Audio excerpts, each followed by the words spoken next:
we're live. Welcome, guys, to JumpBoost Sports Season 1, Episode 1, the one with the big game. I am Tommy, we have Eric, we have Pat G, we have Danny here on this Zoom call as we talk sports, we talk all tons of news. Like, honestly, guys, what a wild week in sports it's been.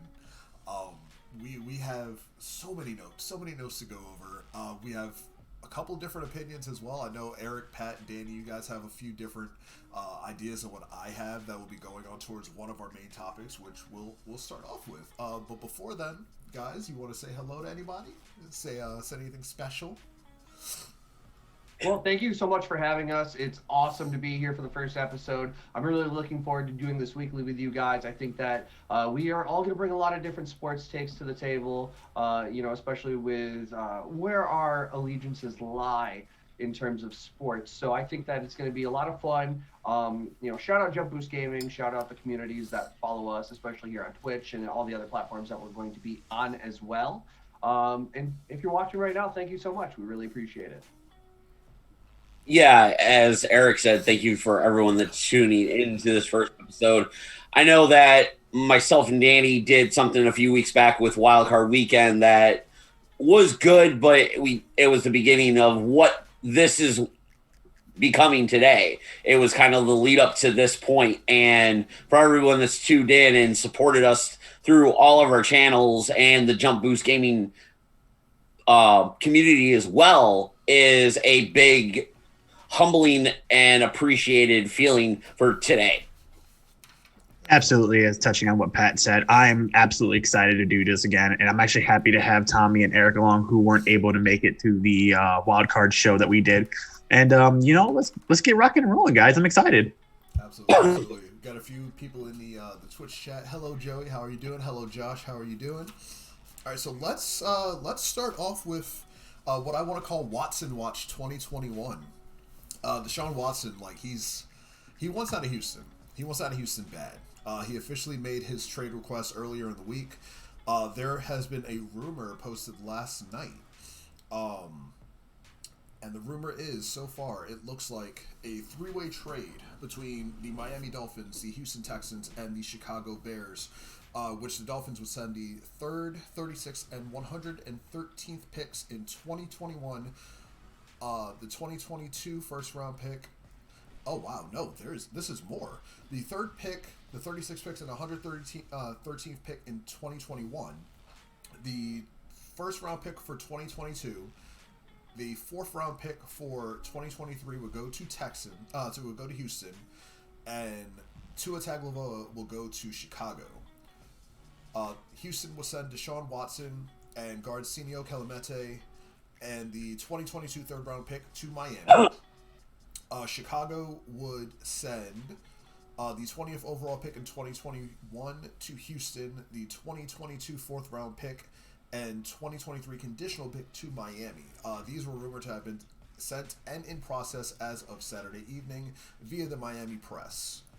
Guys, thoughts?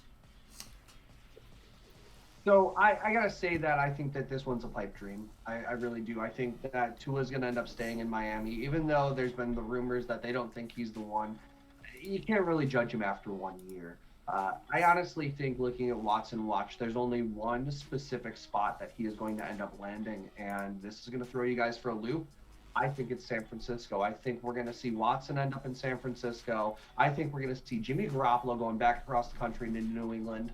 And I think that we're going to see a huge trade-off between, like I said, the San Francisco 49ers and the Houston Texans. I'm actually enthralled by that one. That one caught me off guard because, from my intuition, I would have thought we would have seen Deshaun Watson.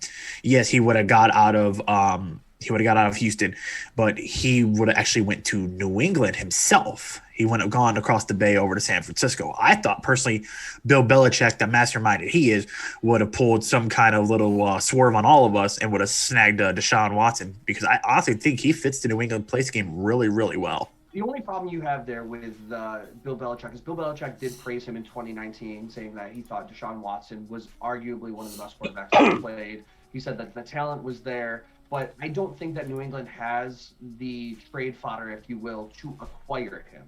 They have the 15th pick this year in the draft, which isn't really a favorable pick. And then what they would have to give up in the likes of N'Keal Harry, I just don't think that New England's going to have what it takes to get him. Whereas with Jimmy Garoppolo, it's somebody who's already been proven in the New England system, somebody Bill Belichick has already been familiar with, somebody Bill Belichick actually wanted to take over the place of Tom Brady. And the reason that he was traded was because the front office was actually higher on Tom Brady than they were Jimmy Garoppolo. So Belichick said, you know what, trade him away. Once Tom Brady left, Cam Newton did do a good job filling in for the role of Tom Brady, but he wasn't quite Tom Brady. He didn't really get out there and do what the New England Patriots needed from the likes of somebody like Tom Brady, and that's throw key touchdowns in key spots. Now, somebody like Jimmy Garoppolo's been proven when Tom Brady was out to come in, save the game, and be a clutch player. And he even went on to prove that with San Francisco and the 49ers to lead them to a great season after he left New England.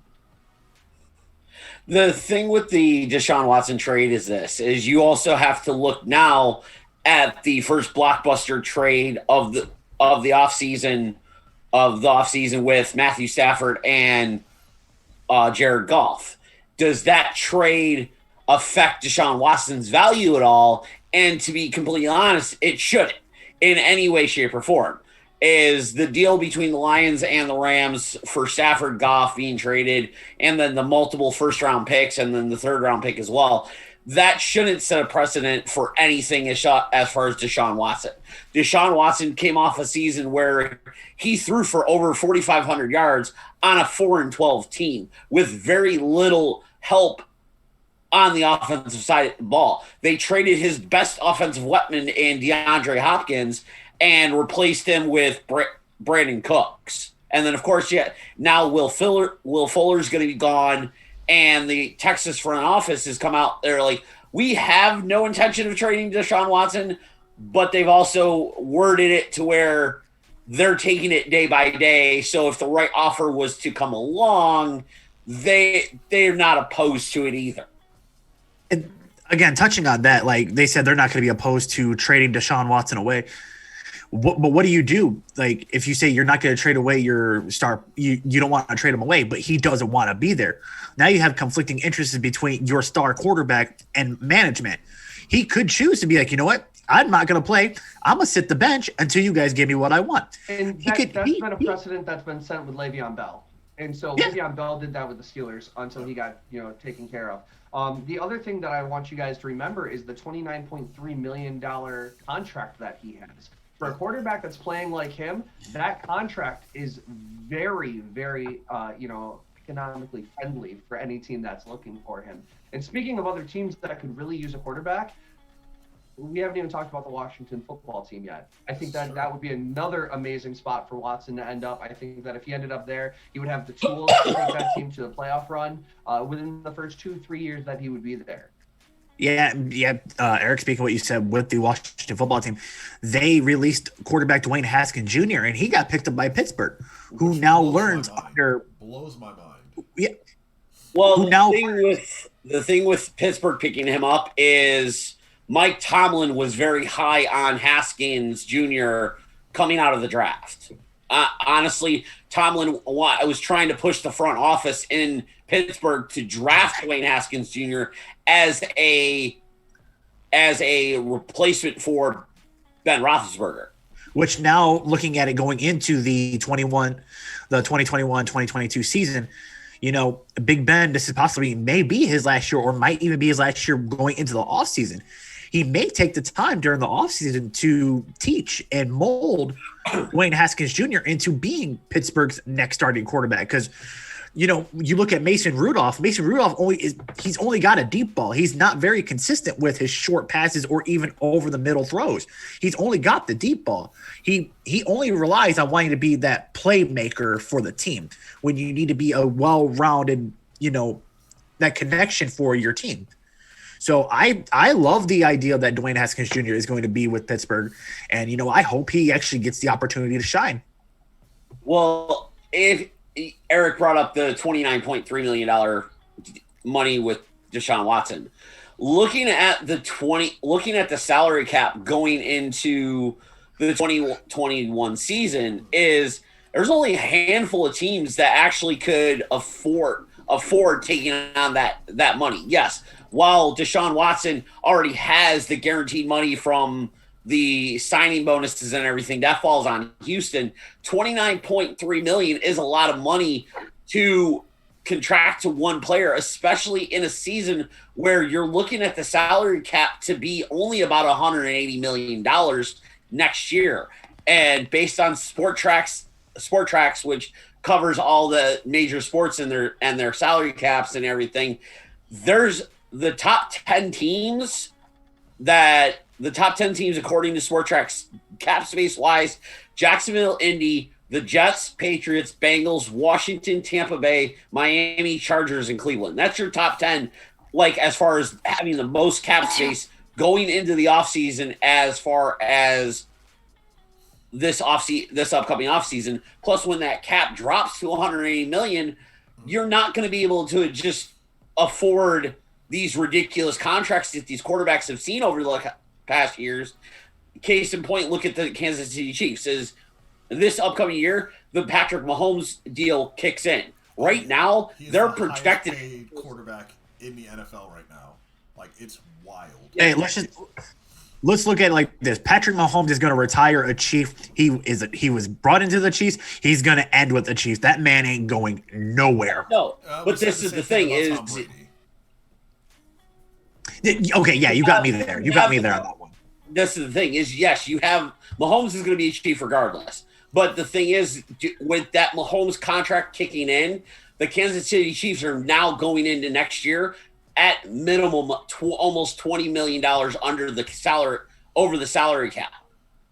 Now, And do you think we see Patrick Mahomes do the Tom Brady route, restructure a contract to take money later in his contract to open cap space up? I know that has been a popular option for franchise quarterbacks to say, hey, I'm going to be here. Yeah. Hit me with that back end money. We'll work it into bonus structures and stuff like that in the end of the contract. That way we can get weapons here to begin with, make a Super Bowl run, get people their money, build them, sell them out, much like the New England Patriots did, with, I'd say, 90% of their roster. You know, we build stars, we sell the stars, we get cap space, we build new stars. That's what Tom Brady was famous for. Tom Brady went down to Tampa Bay and did the same thing with Mike Evans? Yeah. Went down there and did the same exact thing. Mike Evans, a guy who literally didn't know that there was a division celebration before the Super Bowl. No, you gotta go to the other end of the field. The celebration's down there. I'm new to this. I don't go here. Yeah. Rob said in the chat, yes, reconstructed contract, so agreeing with you guys. Joey says Patrick Mahomes will be a Chief until he retires, but do you think he still puts up the numbers with the Tyreek Hill or Travis Kelce? His weapons have always been there. Yes, I will say yes. Patrick Mahomes has the ability, has the way, always finds a way to make a play happen, whether he has to get out of the pocket to get yards for himself, or he's able to find Kelce deep on the over the middle, or he finds Kelce coming back on a route, or even if he has to jump it off to Clyde Edward-Helaire. Patrick Mahomes has the weapons and he has the right foundation around him to keep drives going, which has been one of the biggest successes for the Kansas City Chiefs this entire season. But the biggest problem that Patrick Mahomes does hold is the fact that when he is under pressure and he is getting pushed, he is not accurate at all. And Absolutely. So there are plenty of quarterbacks out there who are accurate on their feet when they're running upfield. And yes, Patrick Mahomes can get out of the pocket and go. But it's the matter of getting out of the pocket, being able to go avoid tackles and get the ball into the hands of the receiver. And that was very pinnacle to Patrick Mahomes. Now, there's one thing I do want to hit on before we do move on to the Patrick Mahomes conversation about the Cleveland Browns with Watson. Your franchise quarterback leads the Browns to their first playoff game since 2002. The dog pound is calling for Watson to go to Cleveland. Now, your quarterback has pinned a tweet to the top of his Twitter about that article. So when you look at your franchise quarterback who just led you to your first playoff game since 2002, beat your rival, the Pittsburgh Steelers, and you're trying to push him out. how it is selfish as a fan base to So say we want Watson. You gotta remember something. Cleveland is nothing but a rotating door of quarterbacks. Look at all the quarterbacks that Cleveland has But it had. doesn't have to be. It doesn't have to be. You're absolutely right. But the front office has no idea what direction they want to take this team, and they haven't. They haven't since they came back in 1999. Like, it blows my mind. But If Cleveland wants to get rid of Baker Mayfield, there is a perfect quarterback one spot in New England for him. Honestly, I would take. Give me Baker Mayfield in New England. Look, I'm gonna say this because say your last pieces before we move on. This is gonna be one of the things, and I'm gonna make the glasses come off on this one. If Cleveland gets rid of Baker Mayfield, they might as well go ahead and shell out the organization because you just lost a diamond in the rough. That man can lead the Browns with the weapons he has to playoffs to come. I put money on that. I'm going to say this, and this is based off of, I believe it was Colin Cowherd's show earlier this week, is out of the 32 teams in the NFL, if you get a call from the Houston Texans going, hey, are you interested in Deshaun Watson? 28 or 29 of the teams are at least answering the phone, apparently. I'm not gonna say it's that many. I'm gonna say that there's probably 20 because the Chiefs have Mahomes, the Bills have Josh Allen. You have a handful of other teams with quarterbacks now. Matthew Stafford with the Rams. Of course, you have two, and that it's you.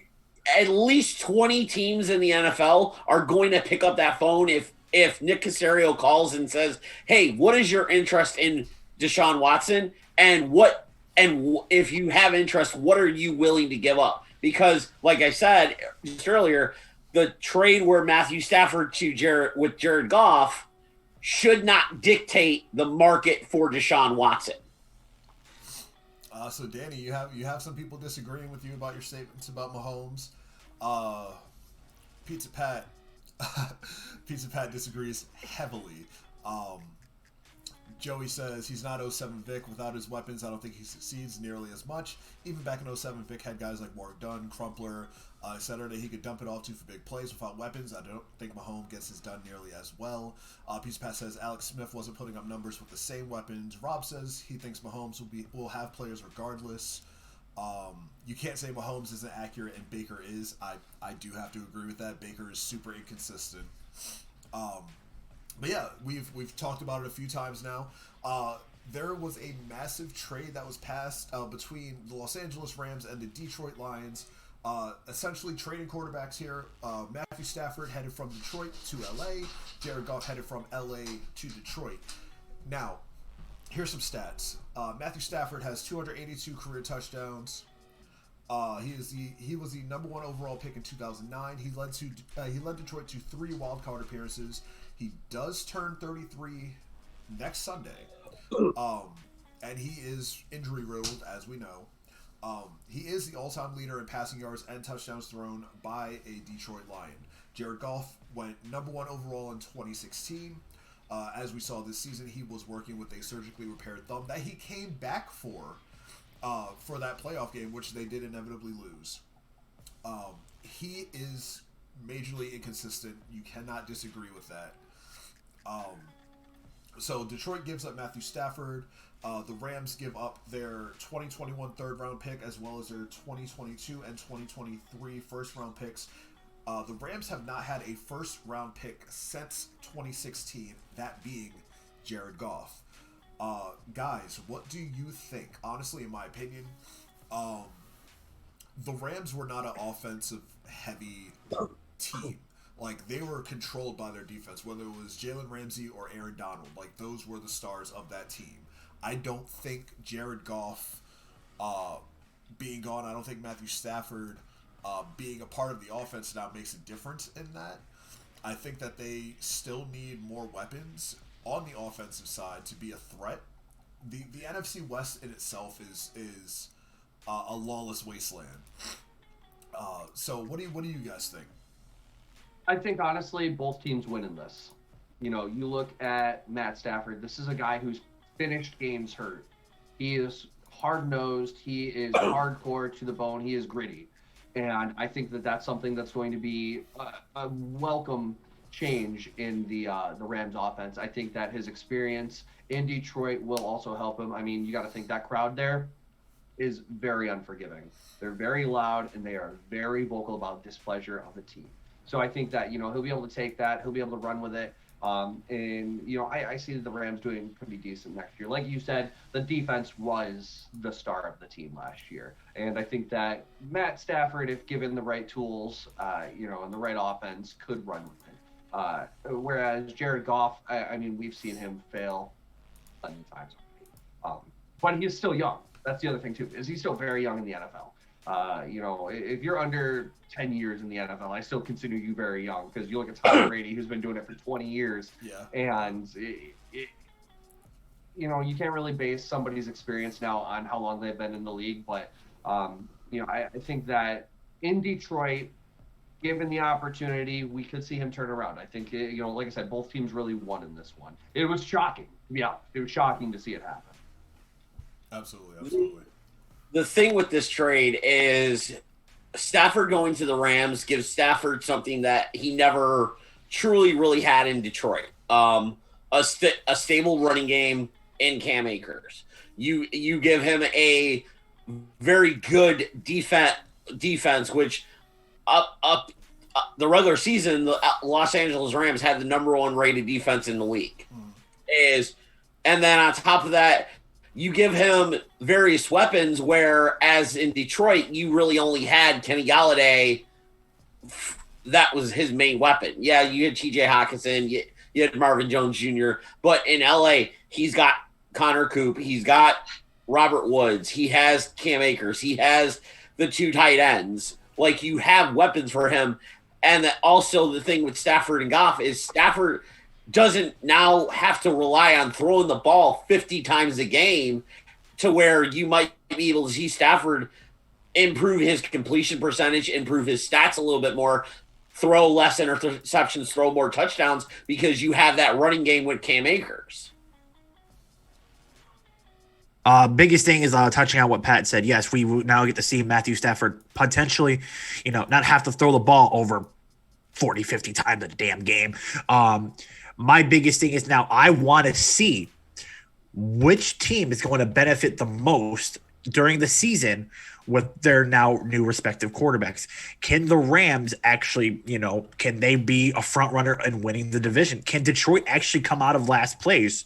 You know, can we see them shock the world and win the NFC North? You know, that's my biggest thing. I want to see which team is going to actually benefit more, like overall record-wise, with their new overall quarterback. Another big thing is I don't know if we've ever got a chance to touch on this one yet, but there are some rumors, some speculations coming around through CBS Sports Talks that there is 5 potential landing spots for Aaron Rodgers if he does not stay with Green Bay. We did not touch on that. What are the rumored teams?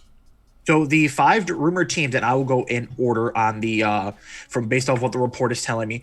Number 5 is Denver Broncos. We could see Aaron Rodgers landing in Denver. Okay. Number 4, we definitely could see him land in Las Vegas, taking the job from Derek Carr. All right. Number 3, this one, I don't know how I feel about this one. The Indianapolis Colts. I personally, I don't know how I'd feel about that one, but I would, you know, I'd potentially welcome the idea. But because you think about the receivers he would have, he'd have T.Y. Hilton, he'd have Pittman Jr., he'd have Pascal, he'd have fucking what's his name, one of the other guys who came in and stepped up for us during the time frame. But then he'd also have Jonathan Taylor, he'd have Marlon Mack.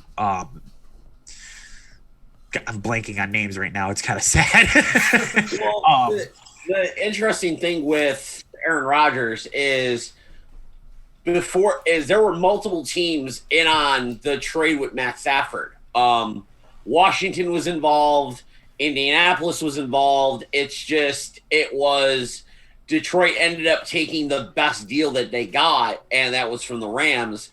And then on top of this, there's now the reports that are coming out saying that while it appears that the Lions may be going towards a rebuild, they also might be building a package to send to Houston for Deshaun Watson, because now you can offer multiple first-round picks and a quarterback to replace and a quarterback in Jared Goff.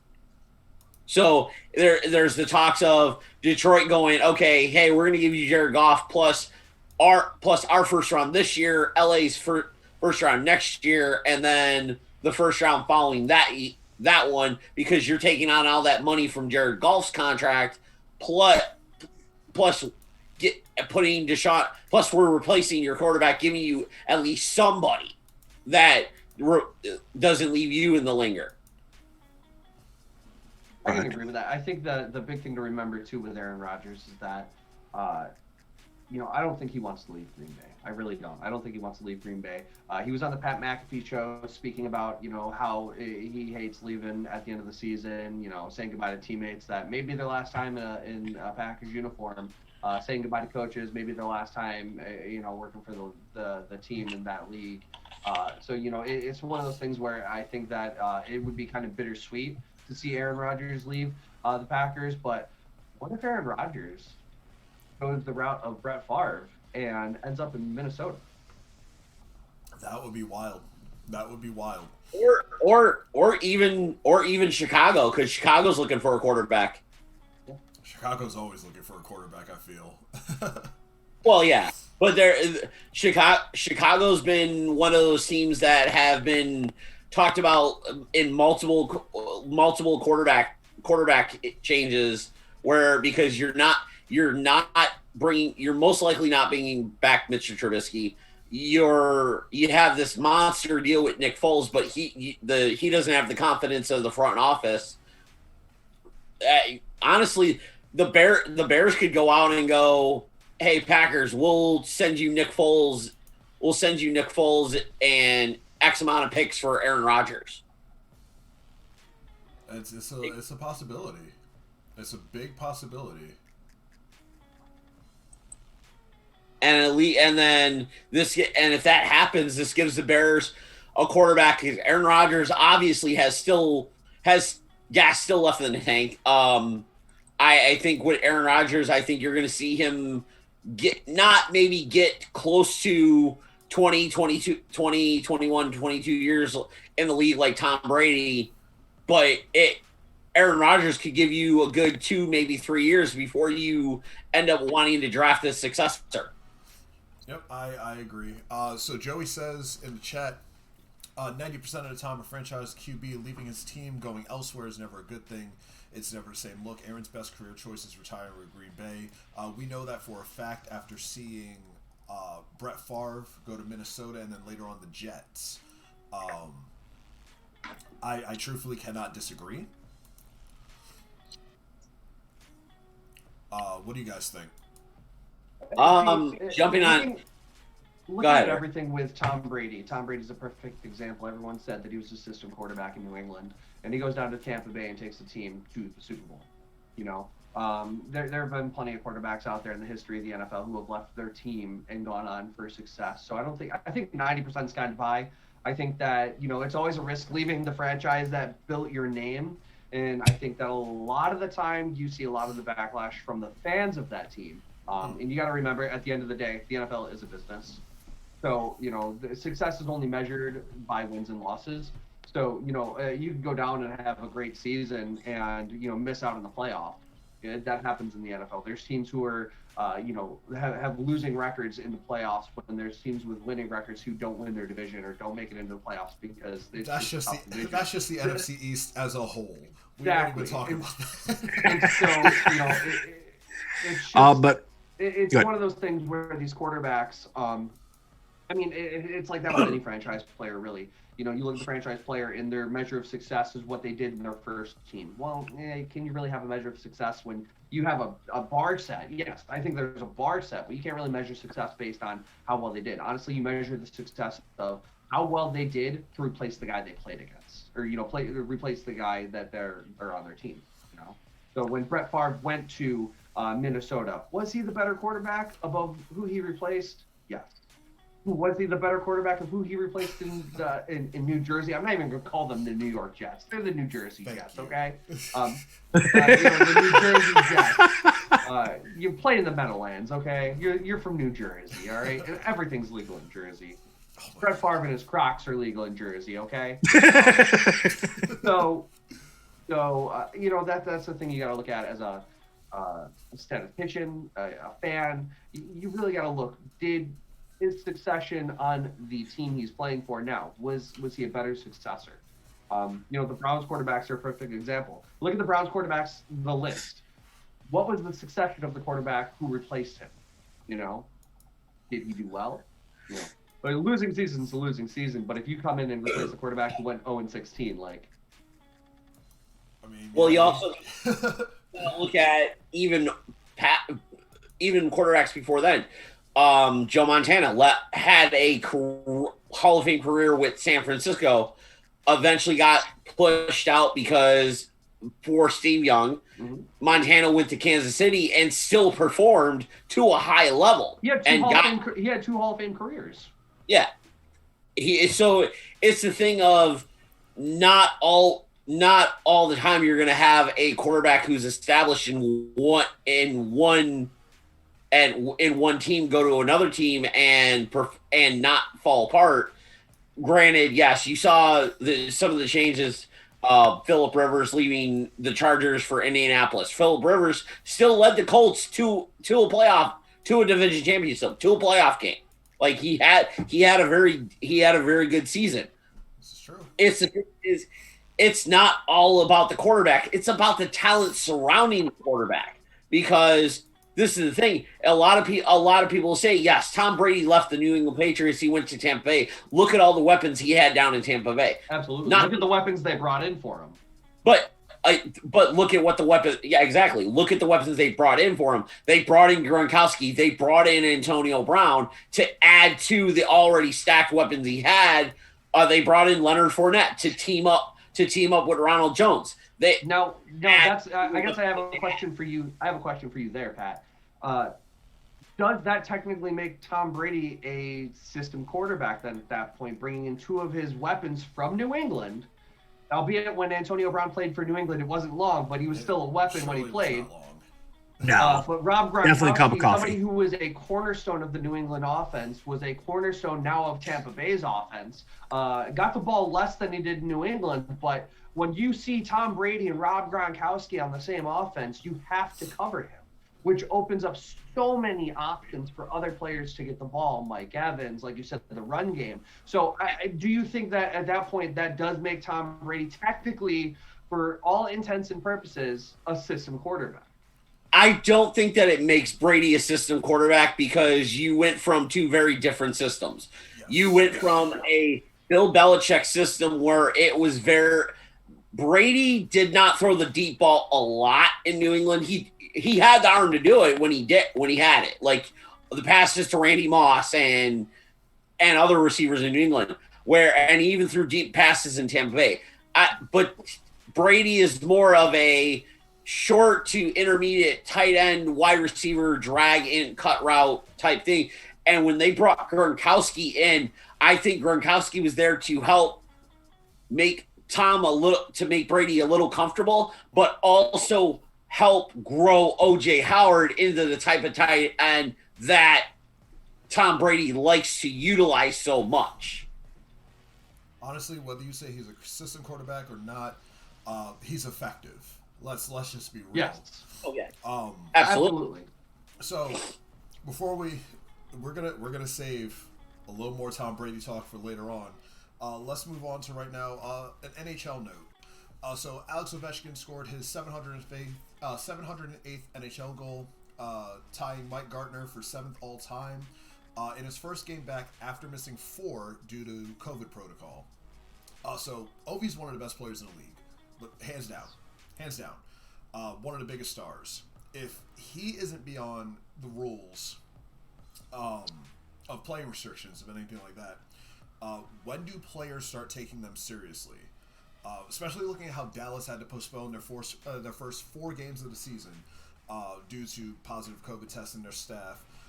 Carolina and Nashville and Florida as well being postponed a week and a half ago. A few days ago, the 28th, St. Louis and Vegas was postponed, as well as Vegas's upcoming games against the San Jose Sharks tomorrow and Tuesday. Guys, what do you think as far as like the NHL's COVID protocol? Do you think that they return to a bubble for the playoffs, if we even make it to the playoffs again, or do you think that at some point in time the league is going to shut down again?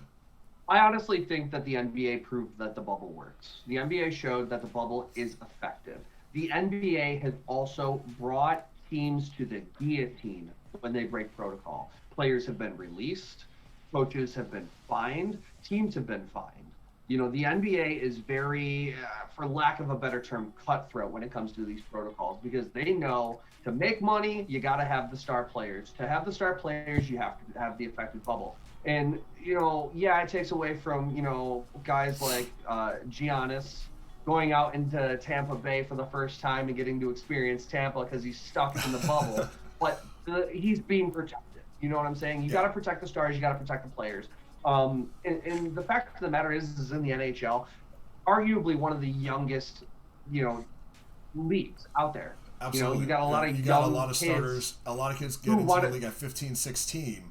Exactly, who want to go out and experience life. And I understand that we're living in a different time, but the bubble needs to happen. The NFL had their protocols broken a lot.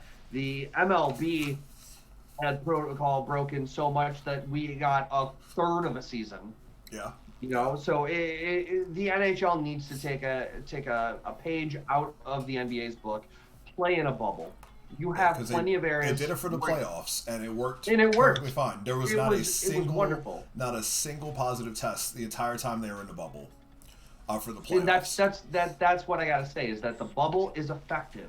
The fact that we're not doing this, and people are, you know, saying, well, when are we going to get to see live hockey again? When are they going to open stadiums? The NFL is giving us people in the stands for the Super Bowl. The NFL has had people in the stands for games.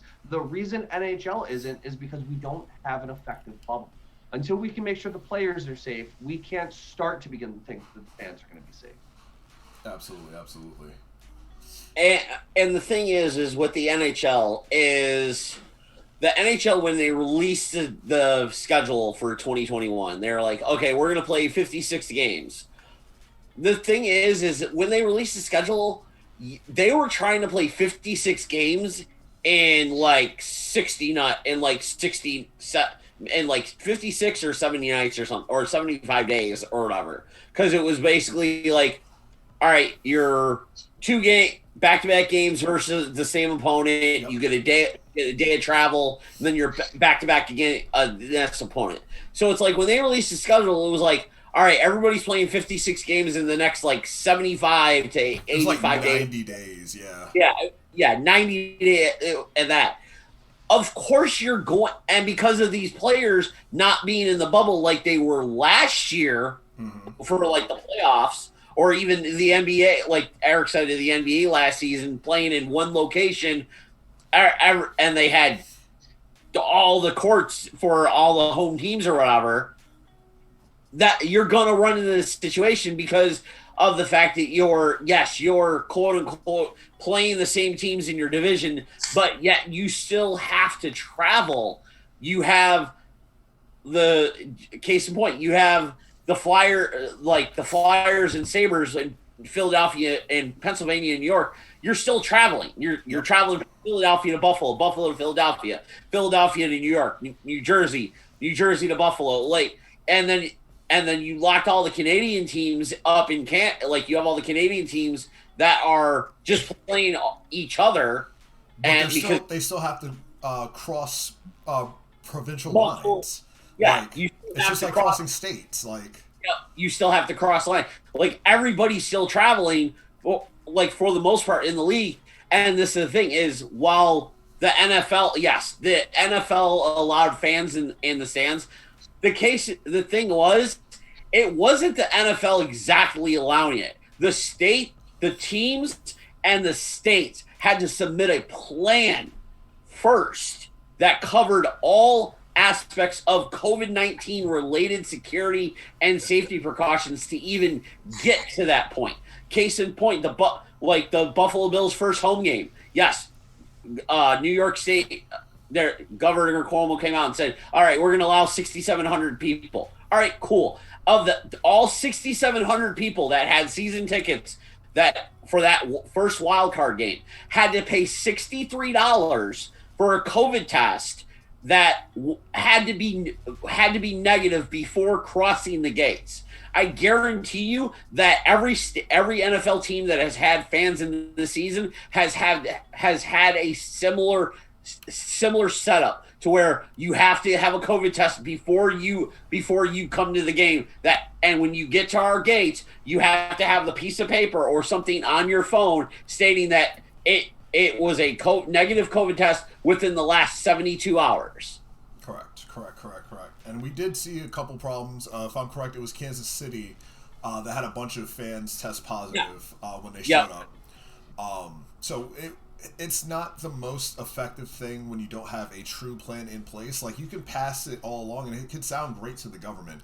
But reality is, it's up to the people themselves showing up there to make sure that, you know, things can go on the way they're supposed to.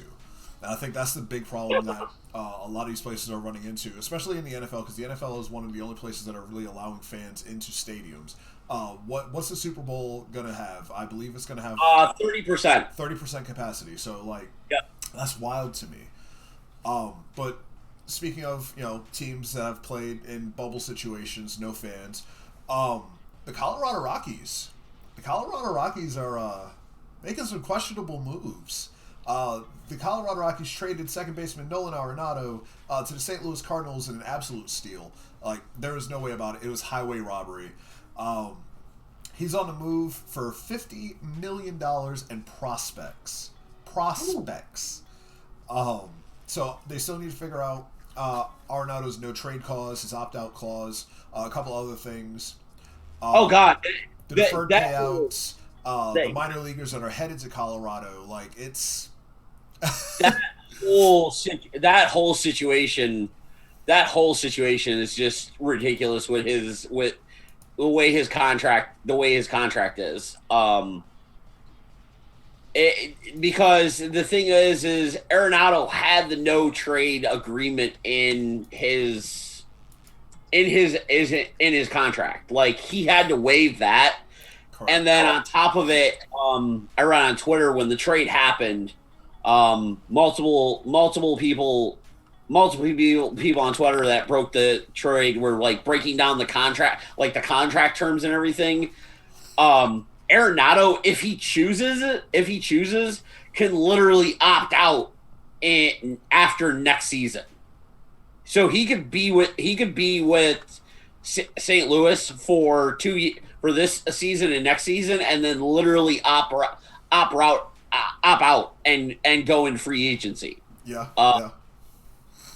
It was just the exact like dynamics of the whole trade and the way that his contract was going to be worked is crazy. Like, it's confusing, and unless you're a real like hardcore baseball fan knowledge where you pay attention to contracts with everything, like, you're not understanding it. It was the $50 million, the no trade, like lifting the no trade, but then him getting it back for St. Louis.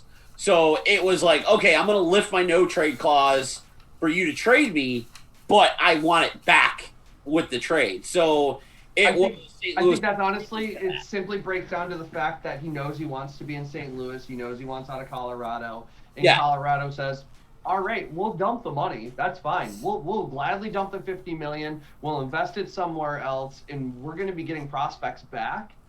So I think at the end of the day, it's going to be another win-win situation when it comes down to the trade. I think Nolan Arenado is going to do great in St. Louis. I think the thing to remember, too, is that it's going to be different seeing him not playing in the Mile High City anymore.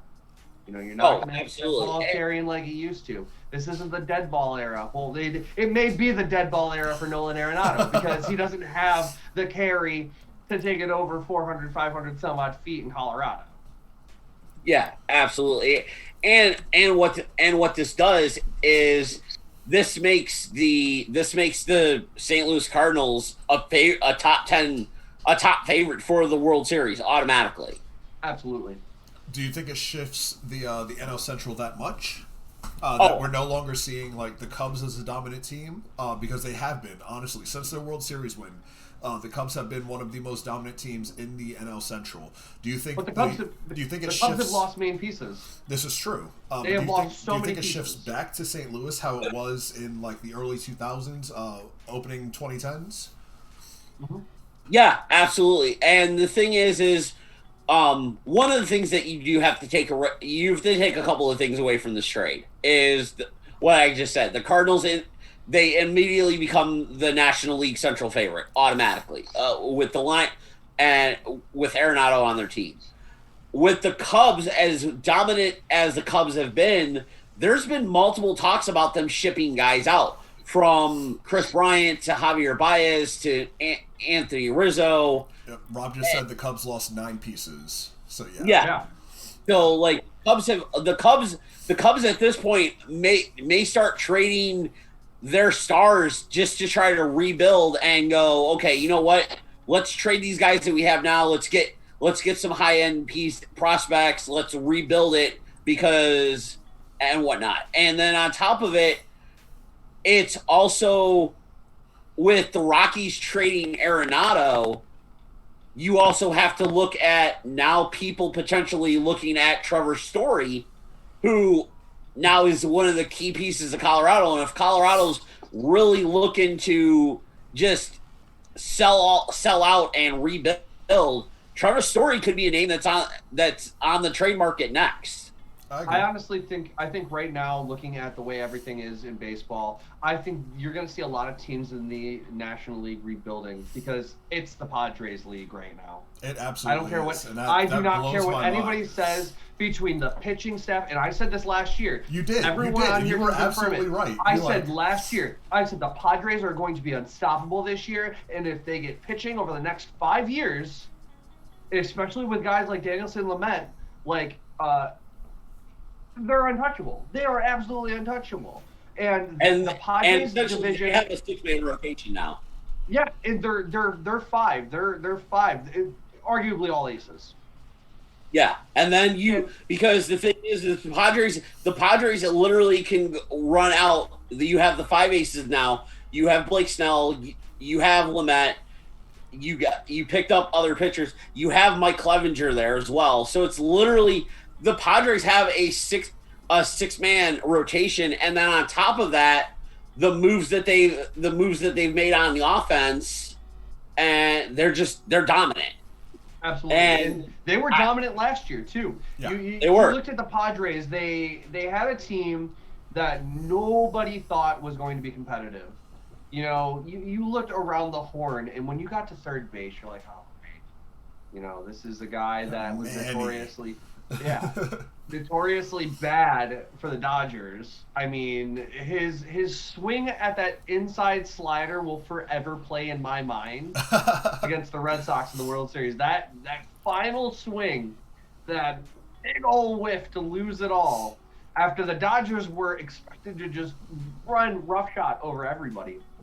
You know, with that team and how much money they spent to get everybody they have.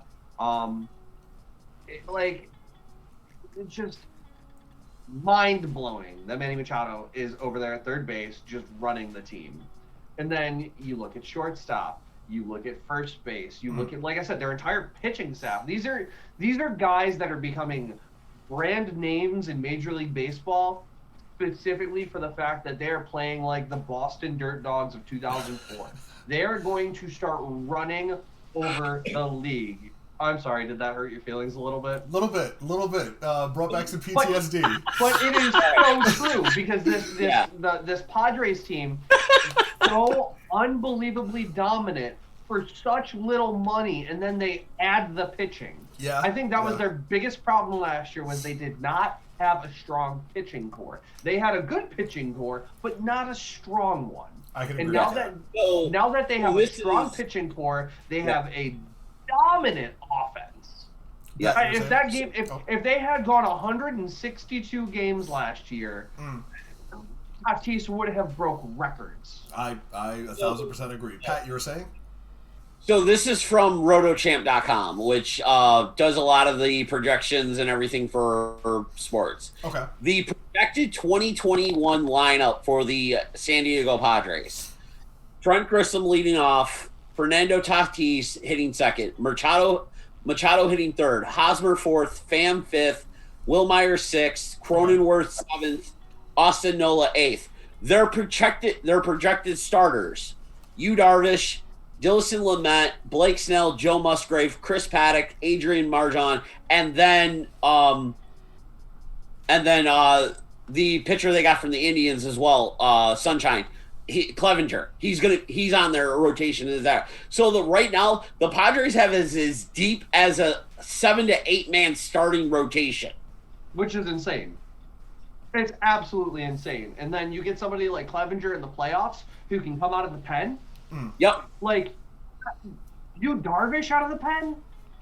Yeah, that's a filthy lineup, a filthy corner. It's disgusting. And honestly, I think you're going to see, like I said, you're going to see a lot of teams in the NL kind of dumping stars to do what the Padres did. You know, get a lot of people who play smart baseball. Because, and I hate to say it, Tommy, but the Yankees have proven it. You can have all the power in the lineup that you want, but if you can't get people on base, a home run doesn't change a game anymore. Stanton is a perfect example of that. Exactly. Like, number one example of that. Like, Aaron Judge. Aaron Judge is a perfect example. Aaron Judge is somebody who is notoriously an amazing power hitter. Yep. But one home run doesn't change a game when you're losing 4-0. If you can't get people on base to drive in, like, what are you doing? K-Swish in the chat says Clevenger was a sleeper. He played well for the Indians. Pat, you know a thing or two about the Indians. You know what? I'm going to say this. Clevenger should still be Cleveland. But the main reason that Cleveland traded him is he lied. He lied about the whole COVID-19 situation last season with him and Zach Plesac. Yeah. Zach Plesac came out and he took responsibility for it, but he also was like, listen, I'm going to live my life. I'm a young kid. Yeah, he's like, listen, I'll take the responsibility of doing what he did, but it's not going to stop me from living my life. He accepted the punishment. The reason that the Indians traded Clevenger to begin with was Clevenger lied. Clevenger just straight out lied, and then he acted like he did nothing wrong. So Rob asked in the chat, big question: what are your thoughts on the universal DH, a free runner and extras, and the seventh inning doubleheaders? I truthfully think that it was great for the shortened season that happened last season. I think the universal DH is going to be a thing that does happen. I don't think the free runner or the seventh inning doubleheader. Well, the seventh inning doubleheaders I do see. So I don't think the free runner is going to be a thing that sticks around. I'll expect it to go into effect this season. I feel like that truthfully depends on the landscape of the rest of the world. Like, I think that's my opinion. I think that the DH thing's not going to happen. Universal DH, as much as we would like it, I don't think it's going to happen. I think that the division between the American League and National League will continue to drive that slight change in the game that's going to keep those interesting. It's kind of like having home field advantage. I think the thing to remember is that the 7-inning doubleheaders were only to make up for COVID games. I don't think it's going to be something that sticks around.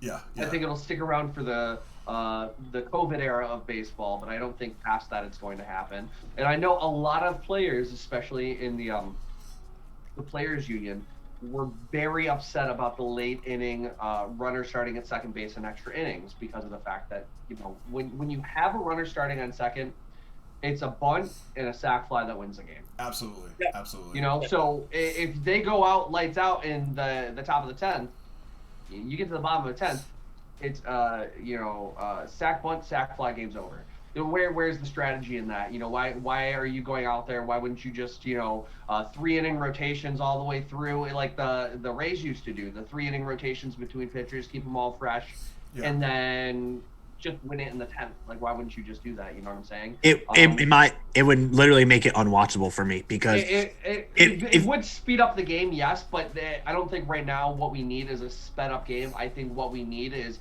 because that's the other thing too, is the stats from last season are all screwed up. Well, yeah. And you're gonna look at that. And it hurts a lot of players' contracts. Especially when you look at the per 9 stat line. Like, you can't have a per 9 if you're playing 7th inning, 7-inning doubleheaders. Like, it's impossible.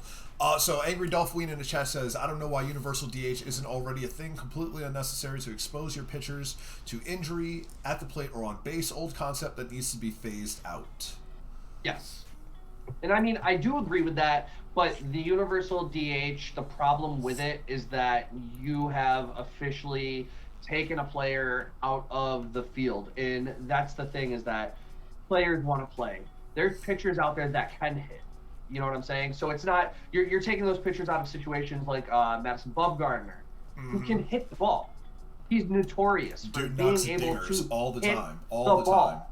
And you can't take an aspect of a player's game away and teach him, well, you can't hit now. I don't care if you hit in college. I don't care if you hit in the minors. You're not hitting now. Right. It's just not fair to the player. It's not fair to the game to take that away from a player. You get kids in kids in general, high school ball, college ball.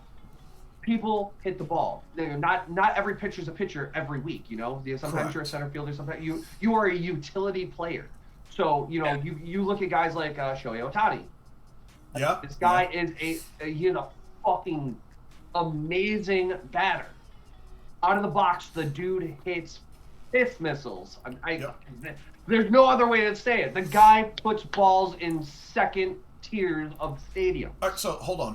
Why are you going to take the bat out of his hand? Hold on. Speaking of Ohtani, though, him being one of the only two-way players in Major League Baseball currently, do you think that with the injuries he suffered, having to go through Tommy John surgery, I believe, not this past season, but the season before, do you think that they stopped the two-way simply because of the increased injury risk? Because you're absolutely not. You're not only taking a pitcher out of your rotation, but you're taking a bat out of your lineup.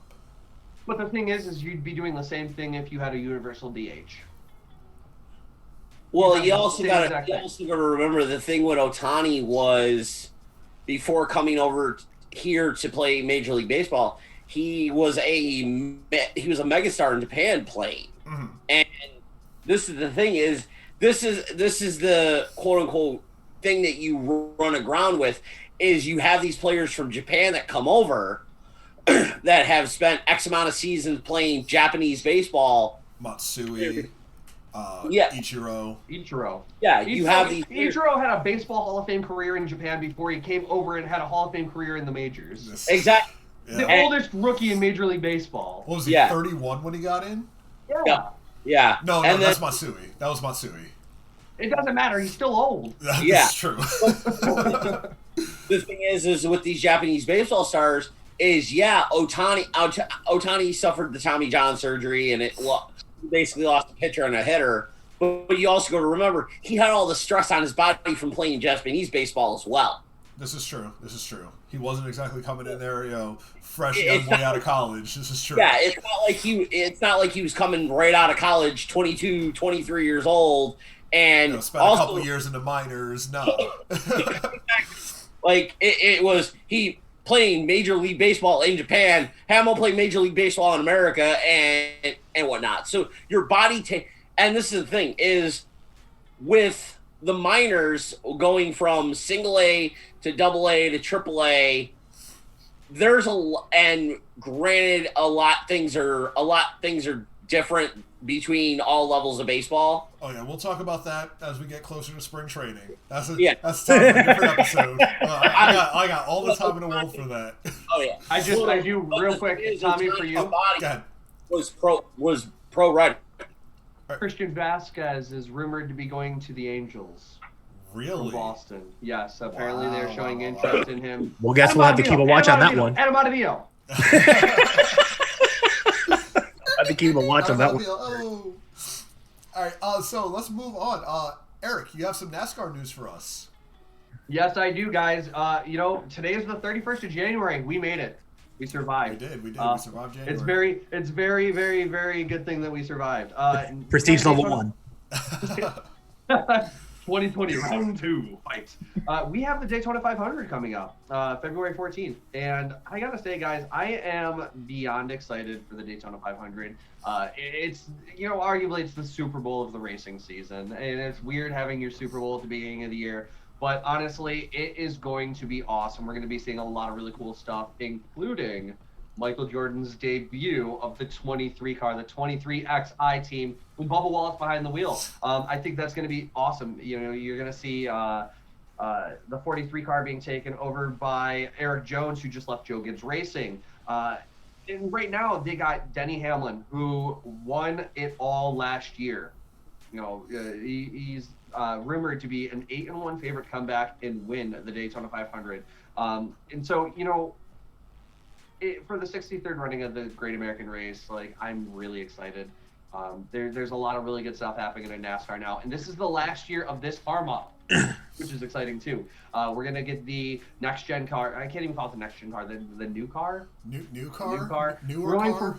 We're going from 5 lug nuts, 5 lug nuts on a wheel to one singular lug nut, much like Formula One. New car style, new body style. They've been testing it for the past year between Charlotte, Daytona, and a bunch of the other tracks. And honestly, I'm really excited for the change in NASCAR. It's gonna be really cool to see. But right now, we're looking at the odds of the Daytona 500. Hit us with those stats. Left And how about turns, hit you with brother, the says stats? Joey. Yes, we're gonna hit you with the turns. So we have surprise predictions. Eric Amarola, 18-1 odd. He is being rumored as an underdog that is going to be looking for a huge payday at Daytona. We're gonna pull up the rest of the list right here. So like I said, Denny Hamlin's gonna be 8-1 for his Daytona 500 win odds. Chase Elliott, Joey Logano, Brad Keselowski, and Ryan Blaney all 10-1 odds. Kevin Harvick's a 12-1. Kyle Busch 15-1.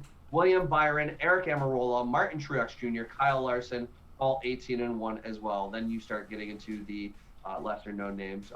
Let's give a shout out to our two 1,001s, Cody Ware and Quinn Hoff.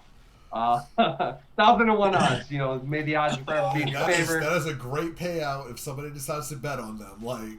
Absolutely, and that's the thing with Daytona is anything can happen. We're always expecting the big one at the end of the race, and if you can avoid that, it's going to be interesting. But honestly, my big thing right now is the Team 23XI and Michael Jordan owning a NASCAR team. Pitbull is co-owner of a NASCAR team now. It's so wild to see the sports world's mesh and pop culture mesh with the sports world. It's so wild to me. Never in my wildest dreams did I think, did 14-year-old Tommy think that Mr. Dale, Mr. 305 will be owning a NASCAR team? Mr. 305! Never in my life did I think Michael Jordan... Well, I guess Michael Jordan is more of a reasonable kind of if I had to make a far-out bet, I guess Jordan would make sense because the Jordan brand... we saw Air Jordan going into baseball last year. This is true. The Jordan brand official branded jerseys. Yeah, this is true. This is true. Especially the partnership with Nike, yeah. And the thing is, with the Daytona 500 coming up on the 14th of February, you have the lead up set. You have the Clash at Daytona. You have you have your duels, your shootouts. All the races. Get you ready for that. Yep. So the most exciting thing though, February 14th, 2:30 is when the green flag drops. It's going to be a great time. The other thing I want to put out there for NASCAR is that this year, 1 year only, it's the final year, like I said, of this car platform. Bristol Motor Speedway in Bristol, Tennessee. It is a half-mile track. It is a short track. It's essentially a coliseum of racing for those who are not familiar with NASCAR. For the first time ever, we are going to see NASCAR's racing at Bristol on dirt. Weird. They completely covered the track. The track's going to have NASCAR. It's going to have the Busch Series. It's going to have the Xfinity Series. It's going to have the Truck Series. Everybody's running dirt at this track this year because it's the last time they're going to be able to do it. So I'm curious to see what they're going to do. It's going to be insane. You get 40 some odd cars packed on that track. It's already crazy. Bristol's Bristol's a small speed track. It's what we like to call low speed but high aggression, high anger. You usually see a lot of fist fights after the race at Bristol. All I want is door. Honestly, Bristol's the place to. Bristol's the place to see it. As it was coined in Days of Thunder, you give him the little bump. Bristol's all about the bump racing. Bristol, yeah, he didn't hit you, he bumped you, and he rubbed you, and rubbing is racing. Bristol's going to be great, though, because we have seen cars crash there that have gotten torn in half. Yep. We have seen, there was a guy 10 years ago, maybe, came out of a corner, and he just lost the back end of it, and it hit one of the retaining walls. Where you don't just lose a part of your car. The back end kicks out. And so the back end kicked out a little bit, and when he slid up into the wall, the retaining wall opened, and it ripped his car in half. Lord. Ripped it in half. Wow. Ripped it in half. I remember that. I can't remember.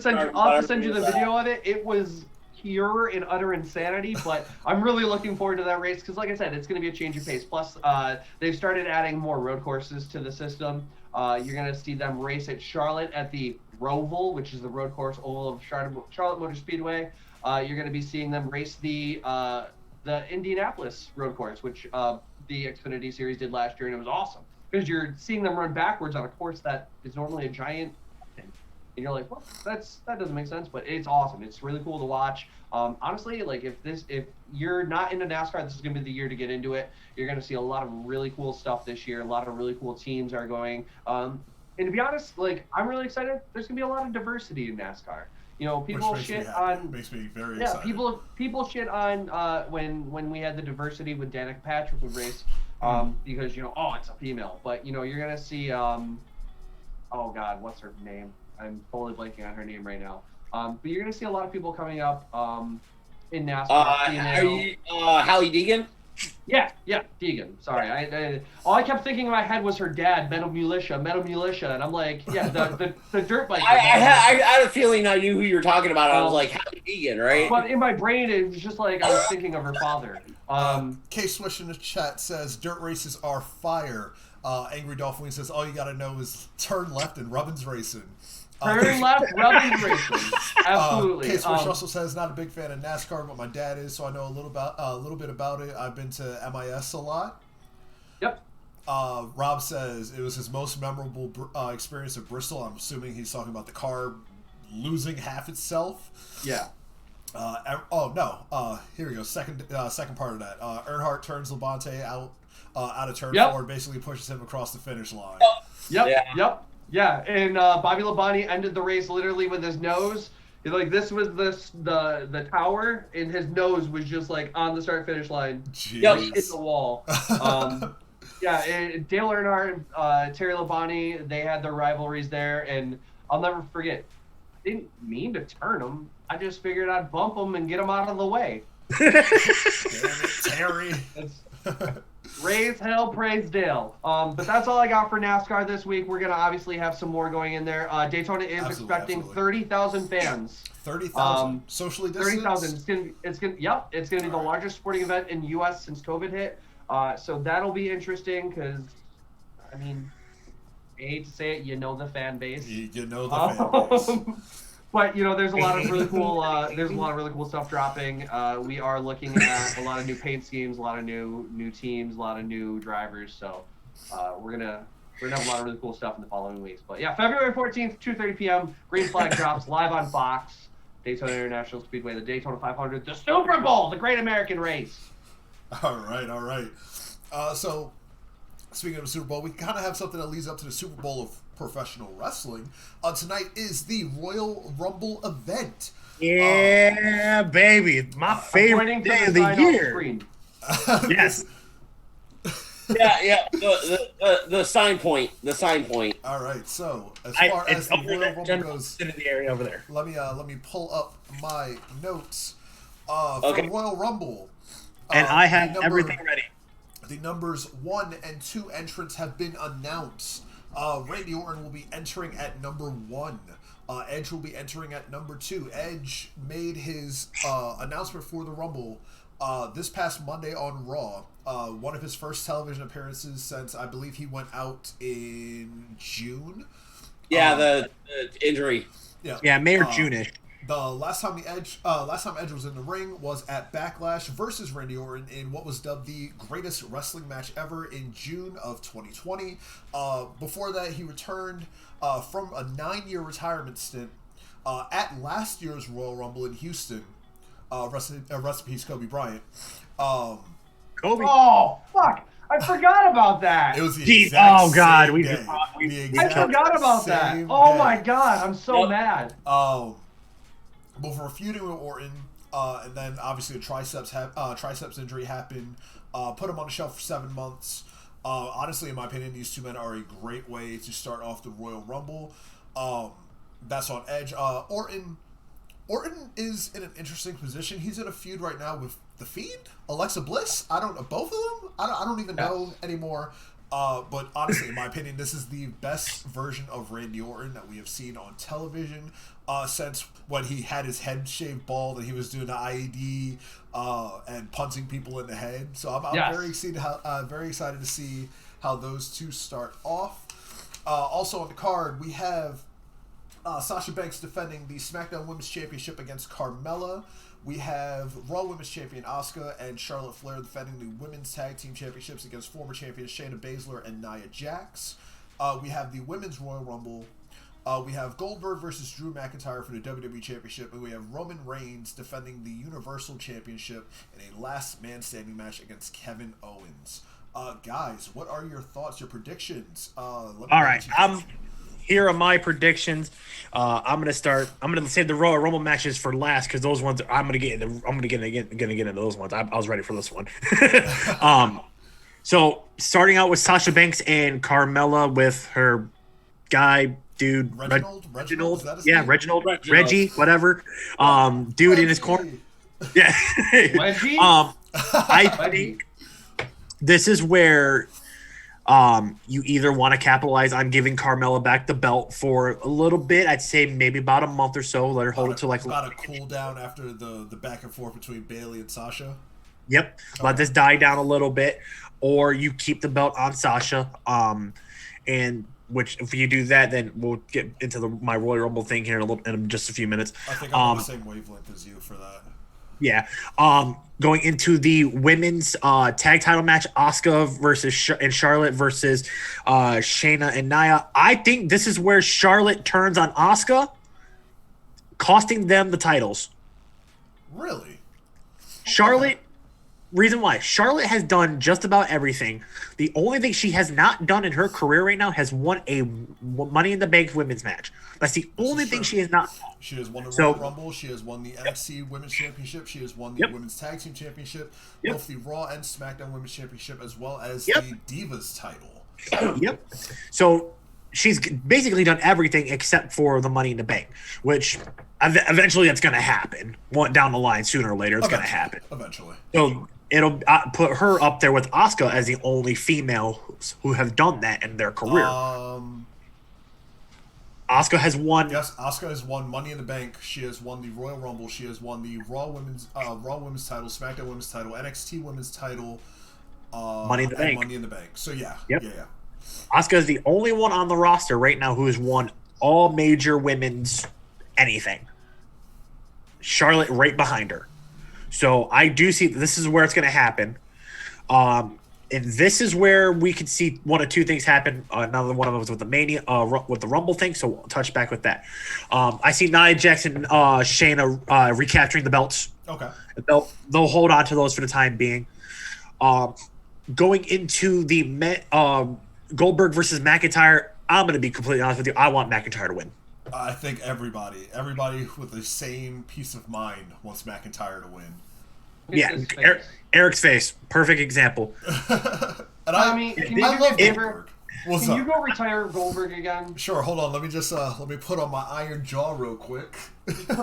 Yes, Tommy, put on your iron jaw after break you his got shoulder. elbowed in the. I don't care what you have to do.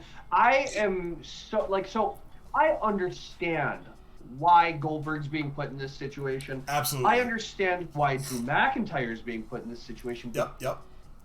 Pardon my French. Jesus fucking Christ. Pat, I hope you have that censor ready. That's the first swear of the entire We went. No, it's not. Danny got me before. No, there's been a few. Danny got in before, and that's why I dropped that right there. Danny already did it. I did. Wasn't the first. I wasn't the first. We're up to 3 F-bombs today. Well, shit. I wasn't the first, okay? Well, So once again, we'll go ahead and say JFC. I am so JFC. unbelievably sick and tired of seeing Bill Goldberg on television, on WWE networking. I'm not sick of seeing him on television. I'm sick of seeing him in title matches. Exactly. Yes. No, exactly. And that's the thing is that Goldberg has always been somebody who got too much for his talent. Because in WCW, yep. it was just so much of an unbelievable run where it was like, who's going to beat him? And then when it happened, you're like, that, all right. And then when he came to the WWE and he did what he did, and you're like, okay, like, we're going through this again. And then when him and Brock again, and I'm just, all right. And now you get to him and Drew McIntyre, and it's the same story, just different players. And it's always Goldberg. And it's like, how many times are you going to do this? How many times are we going to have the same thing? How many times we have to teach you this lesson, old man? Old man! This is how it needs to go. Match starts. Goldberg tries to charge in with a spear, eats Claymore. Right there. Yep. Right there. Drew gets him up, Future shocks him, rolls him over, gets him up, Claymore. Done. Go home. There it is. Easy payday. Both men are done. Goldberg goes on his back. McIntyre holds the belt. Dominant Scottish That's the champion. thing, too, is then what do you There it do is. with Goldberg after that? Like Nothing. Send him that's home. The thing is, I thought that was going to be the case after Brock Lesnar. After I thought that was going to be Brock. the case after Braun Strowman. Yes, and so it's Braun like Strowman lasted again, to WrestleMania. how many times do we have to teach you this lesson, old man? Like, you keep coming back. You have a victory. You're big. You're beat. Like, it's the same formula over and over and over again. And yes, I get it. It prints money, and that's why they do it. Goldberg's a big name. Everyone's like, oh, it's Goldberg. But stop. Please stop. He's getting so hyped his mic is cutting out. Yep, it's censoring him for us. Joey says, let me clear my throat real quick. Megastars is what makes this business great. It's what makes the best ratings. Whether it's tripping over bad booking or not, the wrestling business lacks megastars. And I do not disagree with that at all. But the issue comes when the WWE is not doing enough to create new stars. Exactly. If you don't have the megastars to create, you're not building the megastars. You can't just keep shoving the old megastars down our throat. And that's the problem, is that you can always revisit. Yeah, to their credit, they are trying to build up McIntyre as, this amazing thing, this incredible star. They are trying to do it. The problem is when they are not doing it organically with other people that can be built up the same way. Bray Wyatt. Bray Wyatt's a perfect example. Roman Reigns, where he's at right now, is the best he's ever been. This is the best he's ever Roman been. Reigns. He's the only person out of this whole entire show, aside from Edge, that I'm actually really excited to see. And that's because Roman Reigns and everything he did with Jey Uso, everything he did being, kind of just the king of his platform. He's not, this is my yard. I'm the dog now, Undertaker. Fuck you. Okay? Oh, there's I another don't one. want that. There's Another one. I hope you got these censor buttons, Pat. Look, I'm going to touch on what Eric's saying because then I can segue into the next match. Roman Reigns right now, ever since he returned, is on the highest run of his life. I absolutely love the whole, this is my show, this is my table, I'm the head of the table, I'm the tribal chief. I absolutely love this. If this was the Roman Reigns we would have got after he beat Taker at WrestleMania 33, you would have sold me on him back then. But they didn't. They didn't want to pull that trigger. but it's fine. They made up for it now, and I'm okay with that. The problem is the thing with the Royal Rumble is the Royal Rumble will forever be one of my favorite pay-per-views, one of my favorite events, no matter what.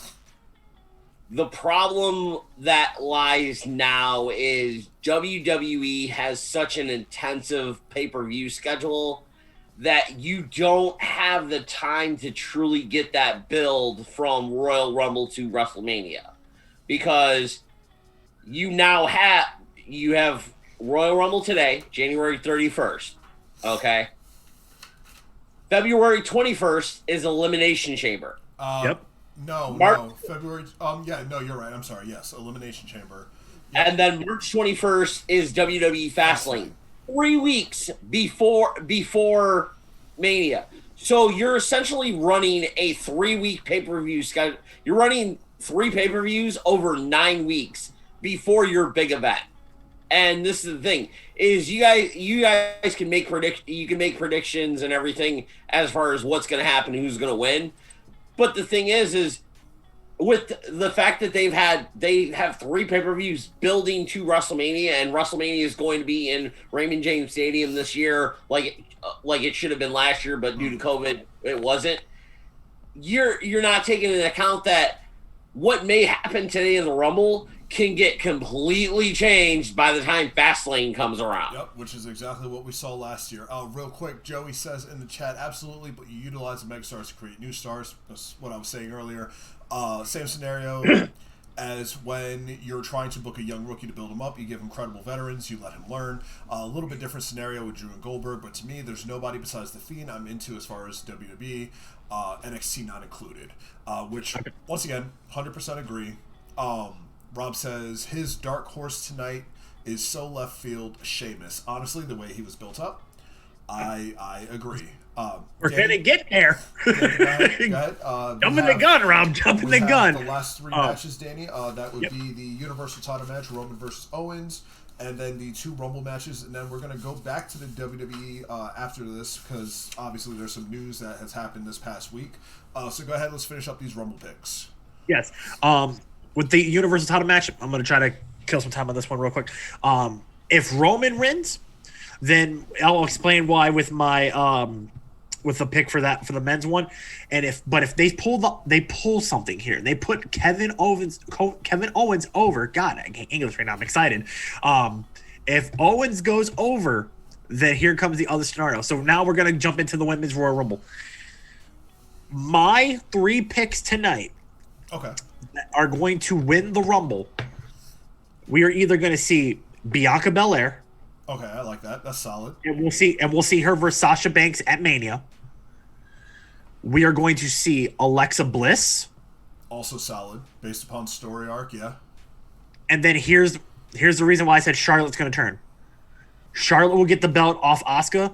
Rhea Ripley is going to win the Rumble and get her rub from Charlotte at Mania. Last year. Okay. Yes. Those are my 3 women's picks for that. I can get behind that. So Joey says in chat, very unpopular opinion here. The professional wrestling business is so watered down with lack of substance because everybody wants to see the high spot, run spot, hardcore, etc. Those that contribute to breaking the barriers down to make every wrestler on the card somewhat of a star, kill the credibility for the potential megastar. Do not disagree with that. It's very, like, you know this from being in professional wrestling. It's very hit and miss. It's very hot and cold. You're always going to have, like, no matter where you go, you're always going to have the guy. No matter what, there's always going to be the guy. And that guy is going to be in the promoter's ear. That guy is going to sit there and, tell you what he wants to see on the show. He's going to act like he's booking it. And that's just the way it always is. And unfortunately, the WWE follows that same suit because that is the bigs. And that's where all these egotistical maniacs learn that from, is because everybody wants to be Vince McMahon, but not everybody has the potential and the ability to be Vince McMahon and do exactly what Vince is doing. Sometimes you're Vince, sometimes you're Bischoff. Yep. and then later. And then in the men's Rumble, my 3 picks are this. If we see Owens win, Jimmy is going to return at number 30. Roman's going to come out and tell him to stand down and take the pick to get Roman back to Mania. You could see that. I like that. I like that a lot. I truthfully like that a lot. I don't think they waste the 30th pick like that. Maybe not. Maybe it'd be a later pick, because Santina was in the Rumble last year. Santina was in the You got a point. You got me there. You got us there. Also, you could definitely see Daniel Bryan. Daniel Bryan could come in super early and go wire to wire from the beginning to the end. You could see Daniel Bryan do it. With the way that he's been booked, it's a very big possibility. They haven't booked him strong because he has been being used to build everybody else up. I do like that. Pulling the Ric Flair spot, coming in number 3 and going to win it all. Bingo. And then this one is my left field one. Okay. I didn't get a chance to put the scenario, but I've got somebody at work. I talked about this one, and I got kind of ridiculed for it. But this one was this: The Miz cashes in early in the night, wins it, declares he's not entering the Rumble. He cashes in after McIntyre and Goldberg kill each other. Okay. Miz cashes in, becomes champ. Now this is where the far-fetched don't. Now nobody start really killing me here, but Cena returns. Get out. Get out. I'm muting you. So I'm muting you. I am going to take what Danny said, but I'm gonna put a twist on it. Oh, I think Miz cashes in. Okay. Edge wins the Rumble. We get Miz versus Edge at Mania. I'll go a step further. Oh, we're raising the bar here. Okay. Miz cashes in on McIntyre. Okay. And CM Punk comes back. You are out of your goddamn mind. Miz cashes in on McIntyre. Edge wins the Rumble. Yep. Orton beats Miz at Elimination Chamber. Edge versus Orton at either Mania or Fastlane, depending on if they can get their hands on each other fast enough. Because then at that point, Edge beats Orton at Fastlane. Edge versus McIntyre at Mania for the belt. Put the belt back on McIntyre. Ooh. Gives Edge one last run to retire on his own the same way he left on top, except his way of doing it now, and still building up a star. Yeah. I can see that. I 100% can see that. Does anybody got any special returns that we're gonna see tonight, or CM Punk, or people gonna be making a debut in the Rumble tonight? Honestly, CM Monk. I would love to see Ronda Rousey return, simply for this reason. I think in the Thunderdome scenario, it is the best case scenario because at that point you can build Ronda's return for Mania. Yep. The same way she debuted at the Rumble a few years ago.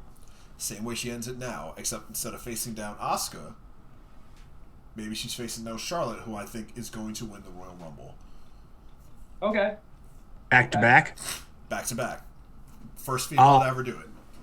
But we will see, I think we will see the return of the Messiah, Seth Rollins. I can see that. Ooh, you know what? With that being said, maybe Becky as well. Maybe they return on the same night. It's been some time since she gave birth to the kid, so I mean. All right, that's it. Baby Rollins is winning the Rumble. Putting the kid over, putting him over clean. But if they were to pull a swerve where they put Rollins over in the Rumble, I would want him to go back to Monday nights and go after McIntyre because only if we get Seth Rollins faced. We probably would. If he does come back and he does win the Rumble, then I want to see Owens win. I want to see Rollins versus Owens at Mania again, back to back. Rollins over for the Universal title. That's just me. That's just me. Well, if they did Rollins over, and Rollins kept still does the persona, the Messiah, stuff like that, the greater good. Maybe he could say, "I'm coming after Roman because Roman needs to learn his place, and that's for the greater good. As I should be the champion or some shit." I don't know. Yeah, but at that same point in time, you don't want to put Roman back in the babyface position. Yes. I think they would. If they return Rollins, he needs to come back as a babyface. But I don't know. I love his theme song that he has now. Yeah, no, keep Rollins as a heel. Keep Reigns and Rollins away from each other. Absolutely. away from each other, because Reigns has built up so much momentum right now. And absolutely, I agree, Rob. Sheamus versus McIntyre is money, and that I completely understand your pick with that. They kind of were building that when they were doing the whole Keith Lee, Drew McIntyre, Sheamus kind of gimmick for a while. But let's get these final Rumble picks in. So Danny, who are your final picks to win the Rumble and the matches?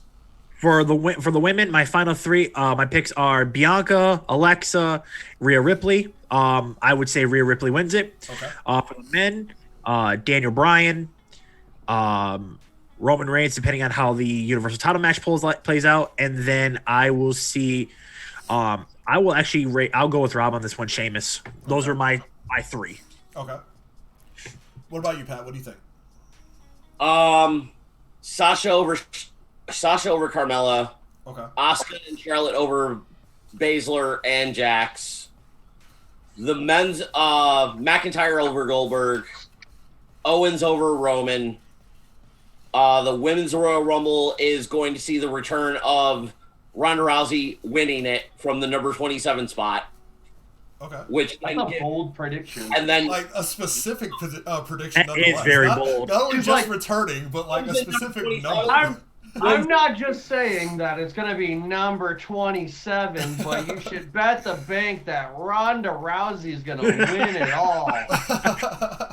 Eric's face is having a connection with all that winking. She's going to go on and challenge Asuka. Okay. And this is also an audio platform. Wink. Yeah. The men's Royal Rumble is going to be Daniel Bryan is winning it and then going on to challenge The Miz. Okay. What about you, Eric? I know you haven't been up on honestly, WWE in a while, I'm just gonna give you my Rumble predictions because I feel very strongly about those. Like I said, Edge is gonna win the men's Rumble. I think Bianca Belair is gonna take the women's Rumble. I am very high on Roman Reigns. I have been very high on Roman Reigns since his big turn. I'm very high on Drew McIntyre. I have been since he won the title. I'm gonna have to go with Pat on the women's tag title match. And what else am I missing here? Banks and Carmella. I'm gonna go Sasha Banks. All right. I'm gonna go Sasha Banks, but in a very hard fought match where Carmella almost wins. Okay. The chicanery. All right. So I'm gonna go Drew over Goldberg. I'm gonna go Owens over Roman. I'm actually gonna agree with Danny. I'm gonna say Roman wins the Rumble by hook or by crook. If not him, Sheamus is another good pick, and another one for me. I'm honestly gonna go Big E. I'm gonna go Big E, simply for the way he was being built up. For the Raw Women's Tag Team Championship, Raw Women's Tag Team Championship. Jesus. For the Women's Tag Team Championships, I'm going Raw Women's Champion Asuka and Charlotte losing to Shayna and Nia. Shayna and Nia recaptured belts. Charlotte wins the Women's Royal Rumble or Bianca Belair. Those are my 50-50 choices. And I'm going to go Carmella over Sasha. Okay. So, speaking of the WWE Network is where you can find WWE Royal Rumble tonight. However, this week, the WWE Network was sold to NBC Universal for $1 billion over 5 years. So NBC Universal, $1 billion. Mr. Bigglesworth. So NBC Universal, of course, owns the USA Network. They are the current home of Monday Night Raw. They have been for the last few years, and they were in the '90s as well. They're the current home of The Office. This is true. So it'll be broadcast on Peacock, NBC Universal's streaming platform, which, as Eric said, is the home of The Office now after it left Netflix. So the network will still be a 24/7 video-on-demand service, as it has been, through Peacock, which bolsters a $33 million subscription base as of yesterday, as where the WWE Network itself only had 1.5 million. So you're damn near blowing your original subscriber base out of the water. The WWE Network launches on Peacock on March 18th, and then WWE Fastlane on March 21st will be the first event broadcast live on Peacock. All current subscribers of the WWE Network will be moved to the $4.99 premium service of Peacock, which is $5 savings off of just the WWE Network in general. So not only do you get the WWE Network, you get to see shows like The Office, you get to see all the other original NBC programming that Peacock will offer. And now, of course, Peacock will be the home of WrestleMania. Honestly, I think that this is a great deal for the WWE. You got to think about all the other deals they've made recently. You got to think of the billion-dollar deal that they made with Fox for SmackDown. Like, the WWE is truly becoming more of the global phenomenon that it has always claimed to be, and current media is showing that. And I think this is sorry to interrupt, but No, I feel like this between the Fox deal and then selling the streaming rights for Peacock, I think that this is going to be something that we've seen in a multitude of other sports platforms, with like the MLB, where they're looking to get advertisers on jerseys now, like the NBA. How the NBA put advertisers on jerseys. I think this is honestly beneficial to the company as a whole, simply because of the fact that they have lost so much money over the past year, much like plenty of other sporting leagues around the world. I think $1 billion is just a fake, absurd amount of money. I've never seen $1 billion in a room, so I mean, it is what it is. I think that if you can get $1 billion for your library and your network, good for you, Vince. Like VKM, you did it. I think this is a long time coming. I think the WWE Network, although albeit great, your original programming was lackluster. You had such a niche audience that the $9.99, yes, was good, but it was still too much for such lackluster product that we were receiving. And I think the other thing that is much more important that you didn't mention was this brings back pay-per-view. If you don't want to pay the subscription price, they are offering pay-per-view for the WWE. So that will be coming back as well, and that will be exclusive money going to the WWE for the people who don't want to pay the subscription fees. They say they only want to watch WrestleMania. That's, say it's a $50 fee. Okay, get Peacock for just $10 more and have access to everything and more. So there's the sales pitch for Peacock right there. Don't worry, I'll take my check in the mail. Royalties right over here. Royalties, but it also gets rid of all my $9.99 jokes that I've had for the past century for the WWE. So officially March 18th. Rip all the $9.99 jokes. Rest in peace. But, I think it's phenomenal for the WWE. I think it's phenomenal for the stocks. I think it's phenomenal for AJ Styles. It's good for everybody. It's really it's a phenomenal one. Get it? I can't stand you. Eric, when you say the deal was too sweet? It was too sweet. Get out of here. Too sweet. Get out of here. It was censored. Yeah. The interesting fact with this is, in back-to-back years, Vince McMahon has made deals to acquire $2 billion over. This is true. Over 2 separate 5-year periods. Yep. So this man is getting $500,000, $500,000 for the next 5 years from 2 different companies. Yeah, and so if you look at the WWE right now, the WWE was honestly hurting for money. I mean, there's nothing to be said. The stocks took a huge hit, which I'm not going to talk stonks right now. No stonks right now. No stonks, no Dogecoin. Dogecoin to the moon. To the moon. $1. Diamond hands. No stonks, no Dogecoin. But I think, honestly, Vince McMahon made the smart move here. I think it's going to more or less cement the legacy of the WWE after he's gone. And I think, honestly, we're getting very close to that point. I think Vincent Kennedy McMahon selling off portions of the WWE and keeping the in-house exclusively about the wrestling like it was when he acquired it, but leaving a legacy of these billion-dollar sales to Fox, to NBC, all the streaming rights, because the streaming rights were huge. Right. But honestly, at this point, I would not be shocked if down the road we see a company like Disney acquire it with how they have with portions of Fox. I see that in the upcoming years we are going to see just kind of like a multifaceted streaming service where we will get all of these things in one. How Fox teamed up with ESPN and ESPN teamed up with Hulu, and then you had ESPN, Disney Plus. Here's the thing though with that. Disney owns all of that. Disney owns ESPN. Exactly. Disney owns everything. part But of Hulu. that's what I'm saying with the bundle is that you're going to eventually see this multi faceted platform show up, a la the mouse is going to be everywhere.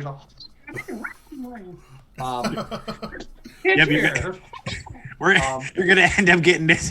You're gonna end up getting this with all your streaming services. You load up to watch something, you're gonna get the motion pictures you much. It looks like your super's dropped. But no, Eric, I 1,000% agree.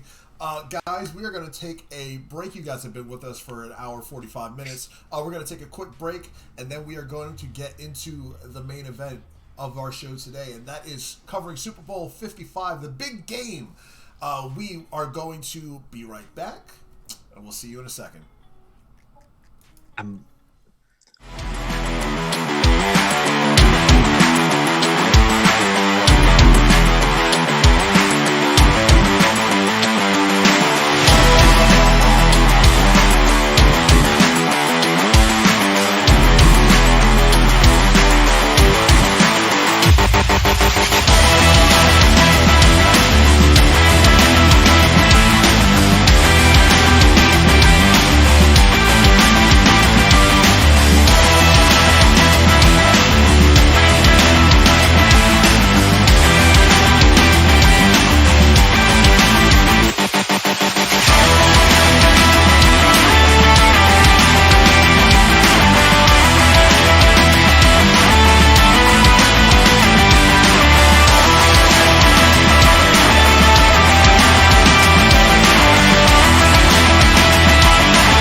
back live. Oh no, my lower thirds are all messed up because Danny left.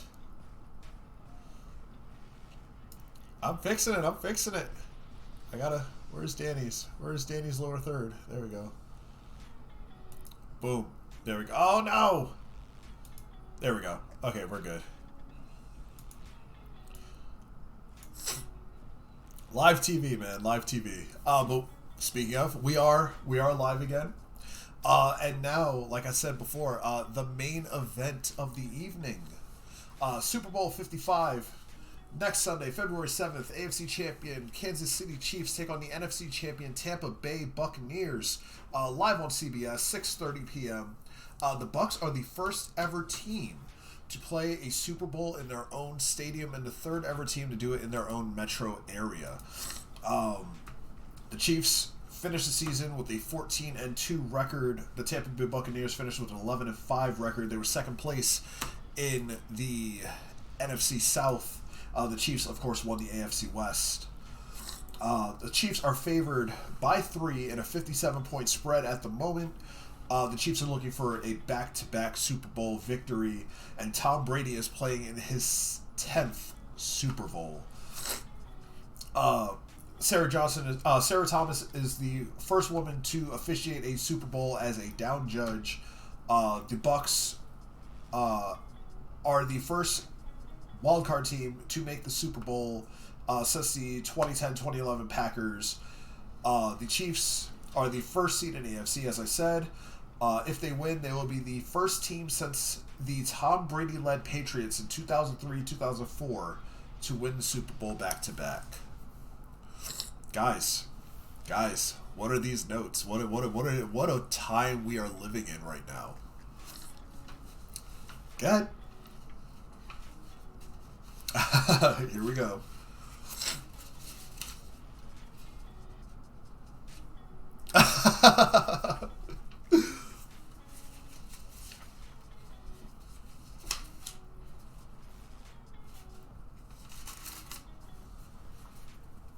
Yeah, he has 7 rings. Like, it is wild to me.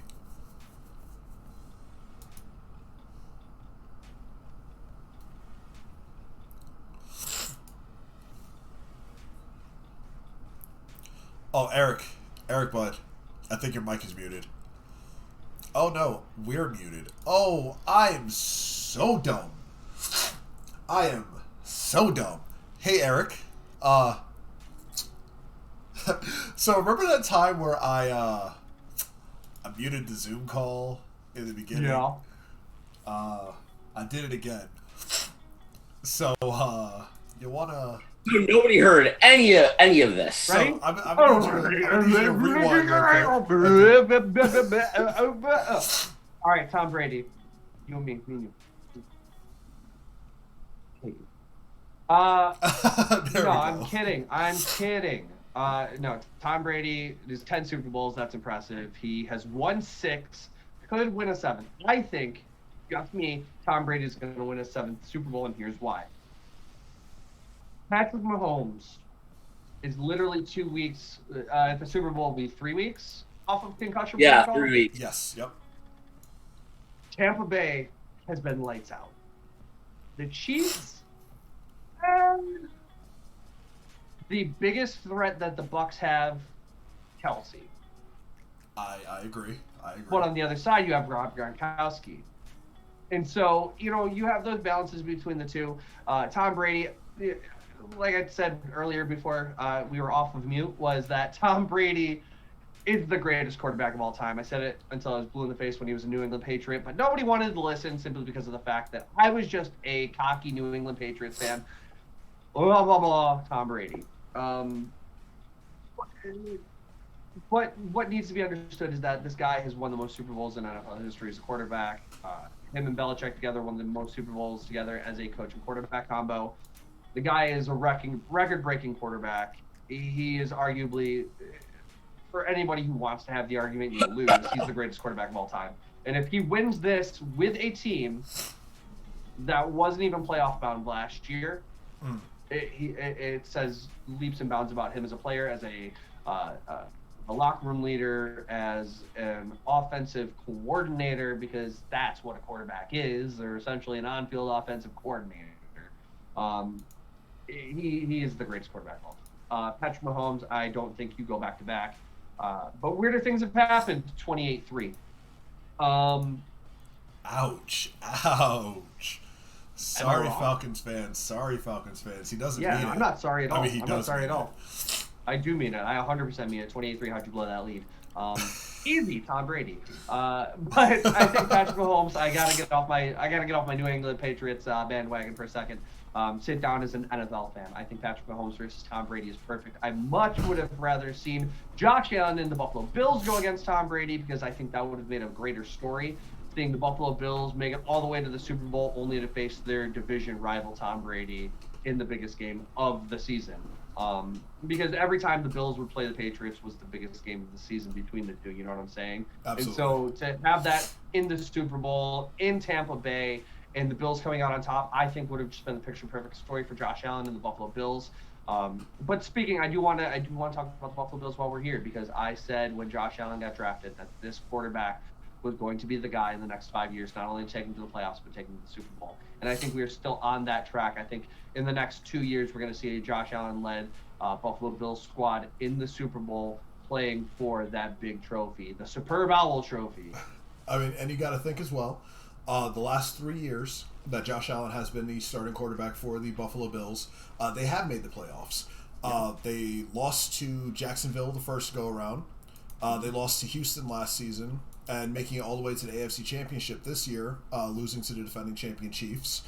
But just barely. Just barely. Like, in all honesty, just barely. And I honestly think if Patrick Mahomes not gotten a concussion, they would have beat him. And I think, honestly, Patrick Mahomes getting a concussion was the catalyst for the Buffalo Bills losing, simply because of the fact that nobody knew how the fuck the other quarterback was going to play. You cannot game plan for Patrick Mahomes and then have Patrick Mahomes lose, like get knocked out of the game and go, we spent an entire week getting ready for Patrick Mahomes. Yeah, guy, I'm a Browns fan. I know, I was there. It hurt. But like, get Pat. The thing with this game is the last 3 weeks of playoff football have been teams that have already played each other in the beginning of the season, in the regular season. Correct. Chiefs, Bills, Packers, Bucks. Now it's the Chiefs, Bucks.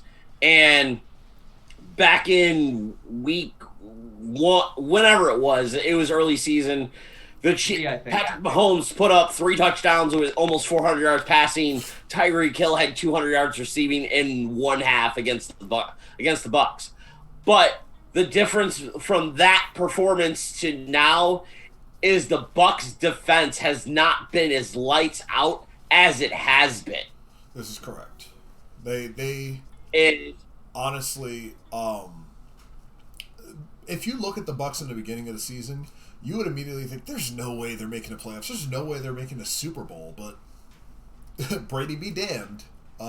They did. That's the thing is, Tom Brady is notorious for starting seasons slow. It was always that way in New England. They'd lose 3 or 4 games early on in the season, and then they'd run the gauntlet straight through the playoffs. And so it's something that, as a Tom Brady fan, as a New England Patriots fan, I have grown to see over time.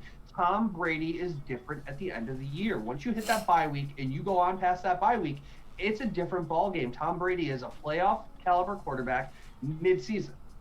And he will continue to be such as long as the people around him perform. And when you get guys like Antonio Brown, Mike Evans, Rob Gronkowski on the offensive side of things, who are also playing lights out, playoff style, gameplay in the regular season going into the playoffs, it changes the way the team plays, And I agree.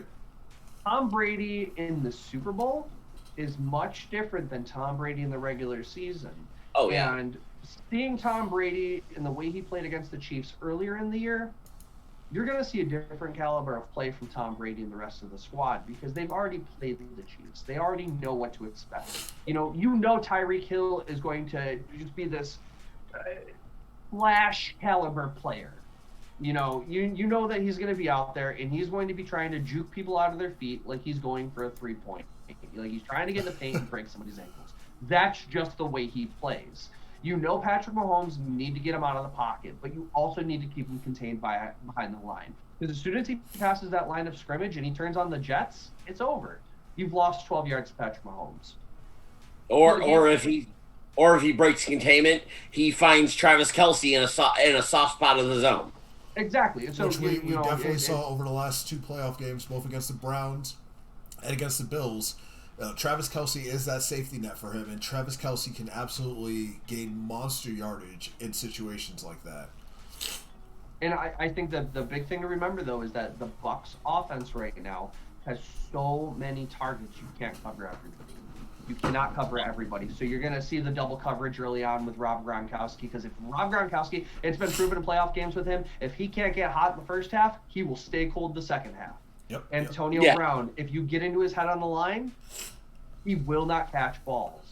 And so I think you're going to see a lot of that from the quarterbacks. You're going to see a lot of that from the DNs. You're going to see a lot of people trying to get into his head early on. Mike Evans, honestly, I think he's going to be the star of the game. I think he has the potential to win MVP if Brady doesn't. When it comes down to it, I think that Brady has plenty of safety nets plus a running game. That's something he never had in New England. And I think that Tom Brady and the Buccaneers are going to win by 10. Okay. 34-24. All right. Pat, you were saying? The thing you have to look at is what the Chiefs did against the Buffalo Bills. I guarantee the Chiefs are gonna try to do the same thing against the Bucs. Is play that man defense. They'll play that tight man defense. But the difference here is where the Bills receivers were very fast, shifty speed guys. Mm-hmm. So man defense, they were stuck glued to the Bills wide receivers. Well, the difference between the Bills wide receivers and the Bucs wide receivers are the Bucs wide receivers are more physical. You have a Mike Evans, you have Rob Gronkowski, you have Chris Godwin, Antonio Brown. All those wide receivers, they're more physical than the Bills wide receivers are. And nothing, not taking away what the Bills did passing offense this whole season and Josh Allen and Stephon Diggs and everything. But you put somebody on one-on-one coverage against Mike Evans and Tom Brady throws up a ball, 9 out of 10 times, Mike Evans is coming down with that ball. Absolutely. Which we've absolutely seen in highlights across the year. So in the chat, I see Rob going to soft zone and Tampa's cover 3 base will be the Achilles heel. Sambino goes, Tom Brady just getting better like age wine. Dude is a Terminator. He will always be back. Rob also says Cameron Brate will be the #1 tight end for the game and will shine. Stambino also says TB12 and the Bucs win by 14. Okay. What's he have the final score though? That's the real question, because honestly, as much as I want to say this is going to be a high-scoring game, I think the problem that you get into with 2 great quarterbacks like this is that everyone's expecting a high-scoring game, and then we get like a 3-10 game. You know what I'm saying? And so it has the potential to be a blowout where everyone's just scoring, but it also has the potential to be a very close nail-biting game to the end. Either way, I see Tom Brady marching down the field in the fourth quarter, either taking victory formation or scoring that last minute, put up for the 2-possession score with like 2 minutes left on the clock. Rob says Chiefs win by 11, 35-24 is his prediction. Wow. Okay. You know what? I think that Todd Bowles, who is the defensive coordinator for the Tampa Bay Buccaneers, granted was not the best head coach when he was with the Jets and everything. His defense has stepped up immensely over the last couple of weeks. I think what they do is they look at those game films from the Chiefs versus the Browns and the Bills, and they see what was done, and they try to utilize the positives and take away the negatives from that. And the thing is with Tampa Bay, you have two very good coverage linebackers in that defense in Levante David and Devin White. So if one of those two guys get matched up on Travis Kelce and can stay with Travis Kelce and don't get beat, the Chiefs are going to have a very hard time moving the ball. Yes. And then on top of it, just look at what the Chiefs did against the Bills. Is they felt they clicked the switch. Whatever. There's a lot of people that think the Chiefs have this switch that they just flip and they become unbeatable. The Chiefs fell down 9-0 to the Bills after the McCole Hardman fumble. Mm-hmm. After that, Andy Reid did his damnedest to get Hardman's confidence back because they kept going to Hardman. Once everything was focusing on Hardman, that's when you started getting beat by Kelce and Tyreek Hill because you were focusing on McCole Hardman and him getting the ball. I think Todd Bowles and the coaching staff for Tampa Bay is going to look at the last two games the Chiefs have played, because the Chiefs have played two very good games against two very good opponents, and going, what did these opponents do right? What did they do wrong? And how can we change this? Steve in the chat going, Bucks win 27-21. Rob saying his pick is solely because of Mahomes picking away at the Bucks defense. A.O. Sambino reiterating on his earlier claim of a 14-point win, saying that the Bucks will win 34-20. Okay. Yeah, I think those are all very close predictions. I think, like I said, at the end of the day, we're going to see it's going to come down to 2-possession win. Either way it flips, it's going to be at least 2 possessions. I think because either somebody's going to rely on somebody too much. You'll see Brady rely on that Rob Gronkowski, his Rob Gronkowski Julian Edelman combo that he's got there. He's notorious for doing that in the playoffs, where he'll find a guy that works. But Tom Brady's also known for finding absolute hidden gems in wide receivers and making star plays with absolute nobodies that have not been consistent all season. Scotty Miller. Yeah, perfect example right there. There's a lot that Tom Brady can do, and like I said, Super Bowl Tom Brady is different than playoff Tom Brady, which is different than regular season Tom Brady. So it's kind of just like hitting the 10th level boss, and you're just like, okay, I've faced Tom Brady before. No, this is a different game. It's not New England Tom Brady. It's 40 plus 6 Super Bowl winning Tom Brady. This is the guy that comes in and just absolutely. Unless your last name's Manning, chances are your odds are low to win. I mean, that hurt to say. That hurt a little bit. To say. And I can't even say Peyton, unless your name is Eli Manning. Eli. Yeah, last name Manning, first name Eli. Unless you're David Tyree and Eli Manning, your odds are pretty strong against you when Tom Brady's on the other side of the field. So overall, what are we thinking as far as a final score? Who is Super Bowl MVP? What are we thinking, boys? 24-24 Bucks. I'm gonna take Tom Brady as MVP, but like I said, my sleeper MVP pick is gonna be Mike Evans. I as much as I hate to say it, Tom Brady leads the Bucks to the Super Bowl win, 31-27. Brady wins his 7th, gets his MVP, and goes out on top and retires.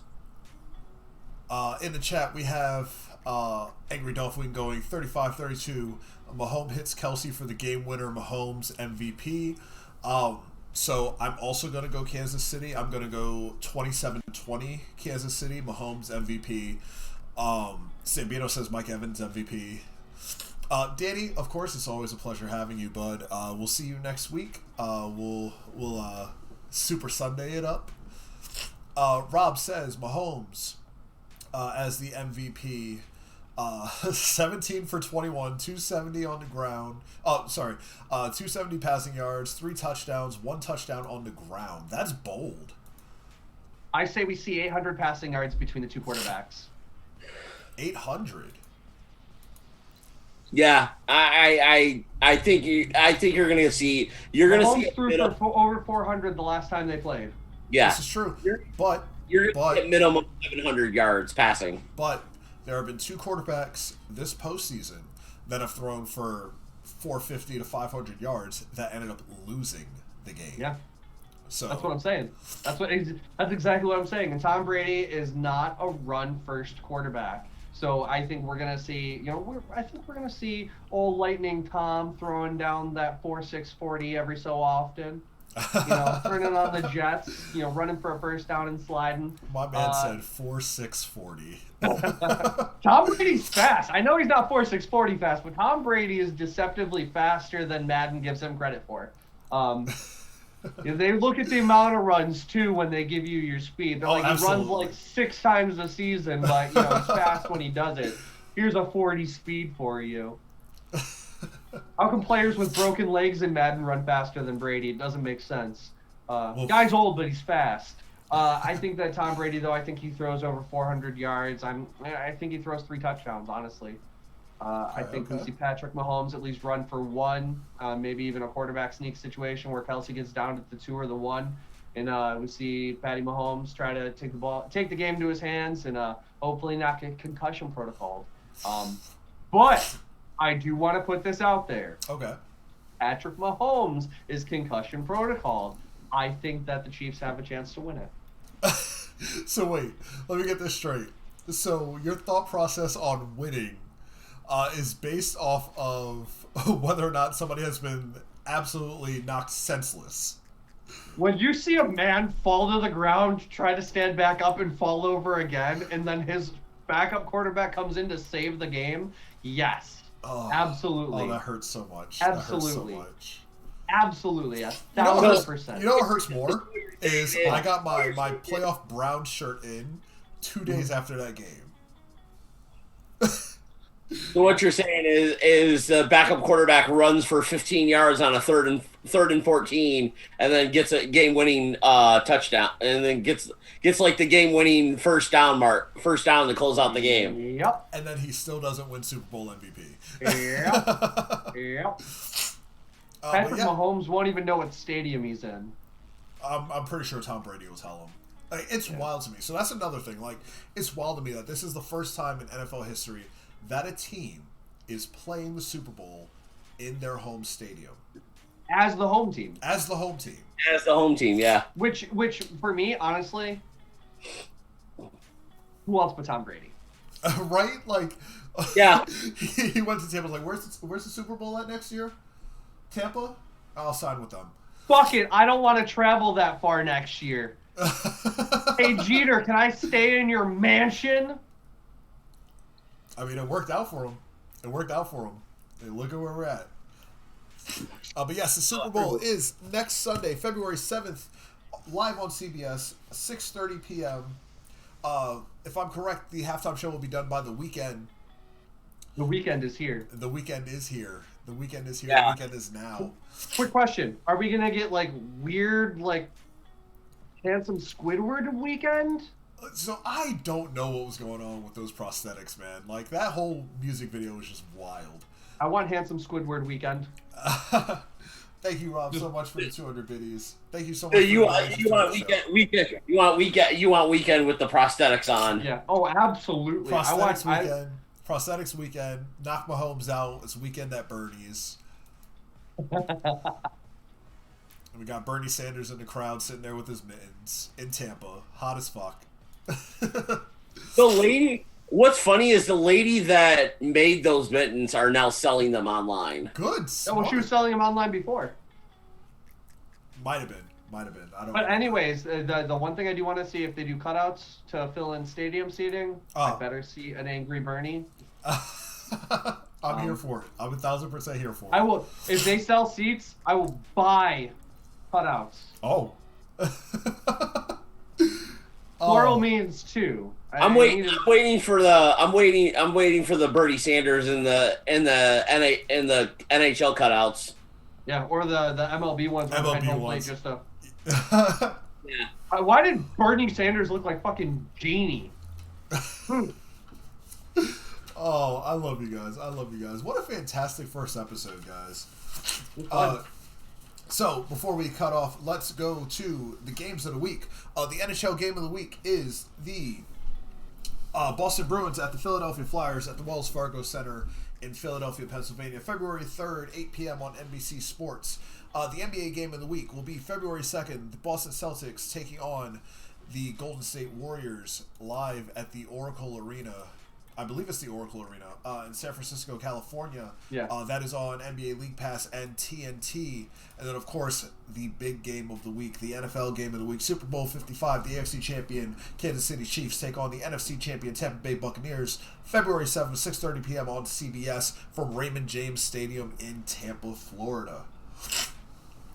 So, guys, that's our game of the weeks. Drop your socials, guys. Drop your socials. Where can we find you? For me, it's Twitter and Instagram at ICM_WOLFE.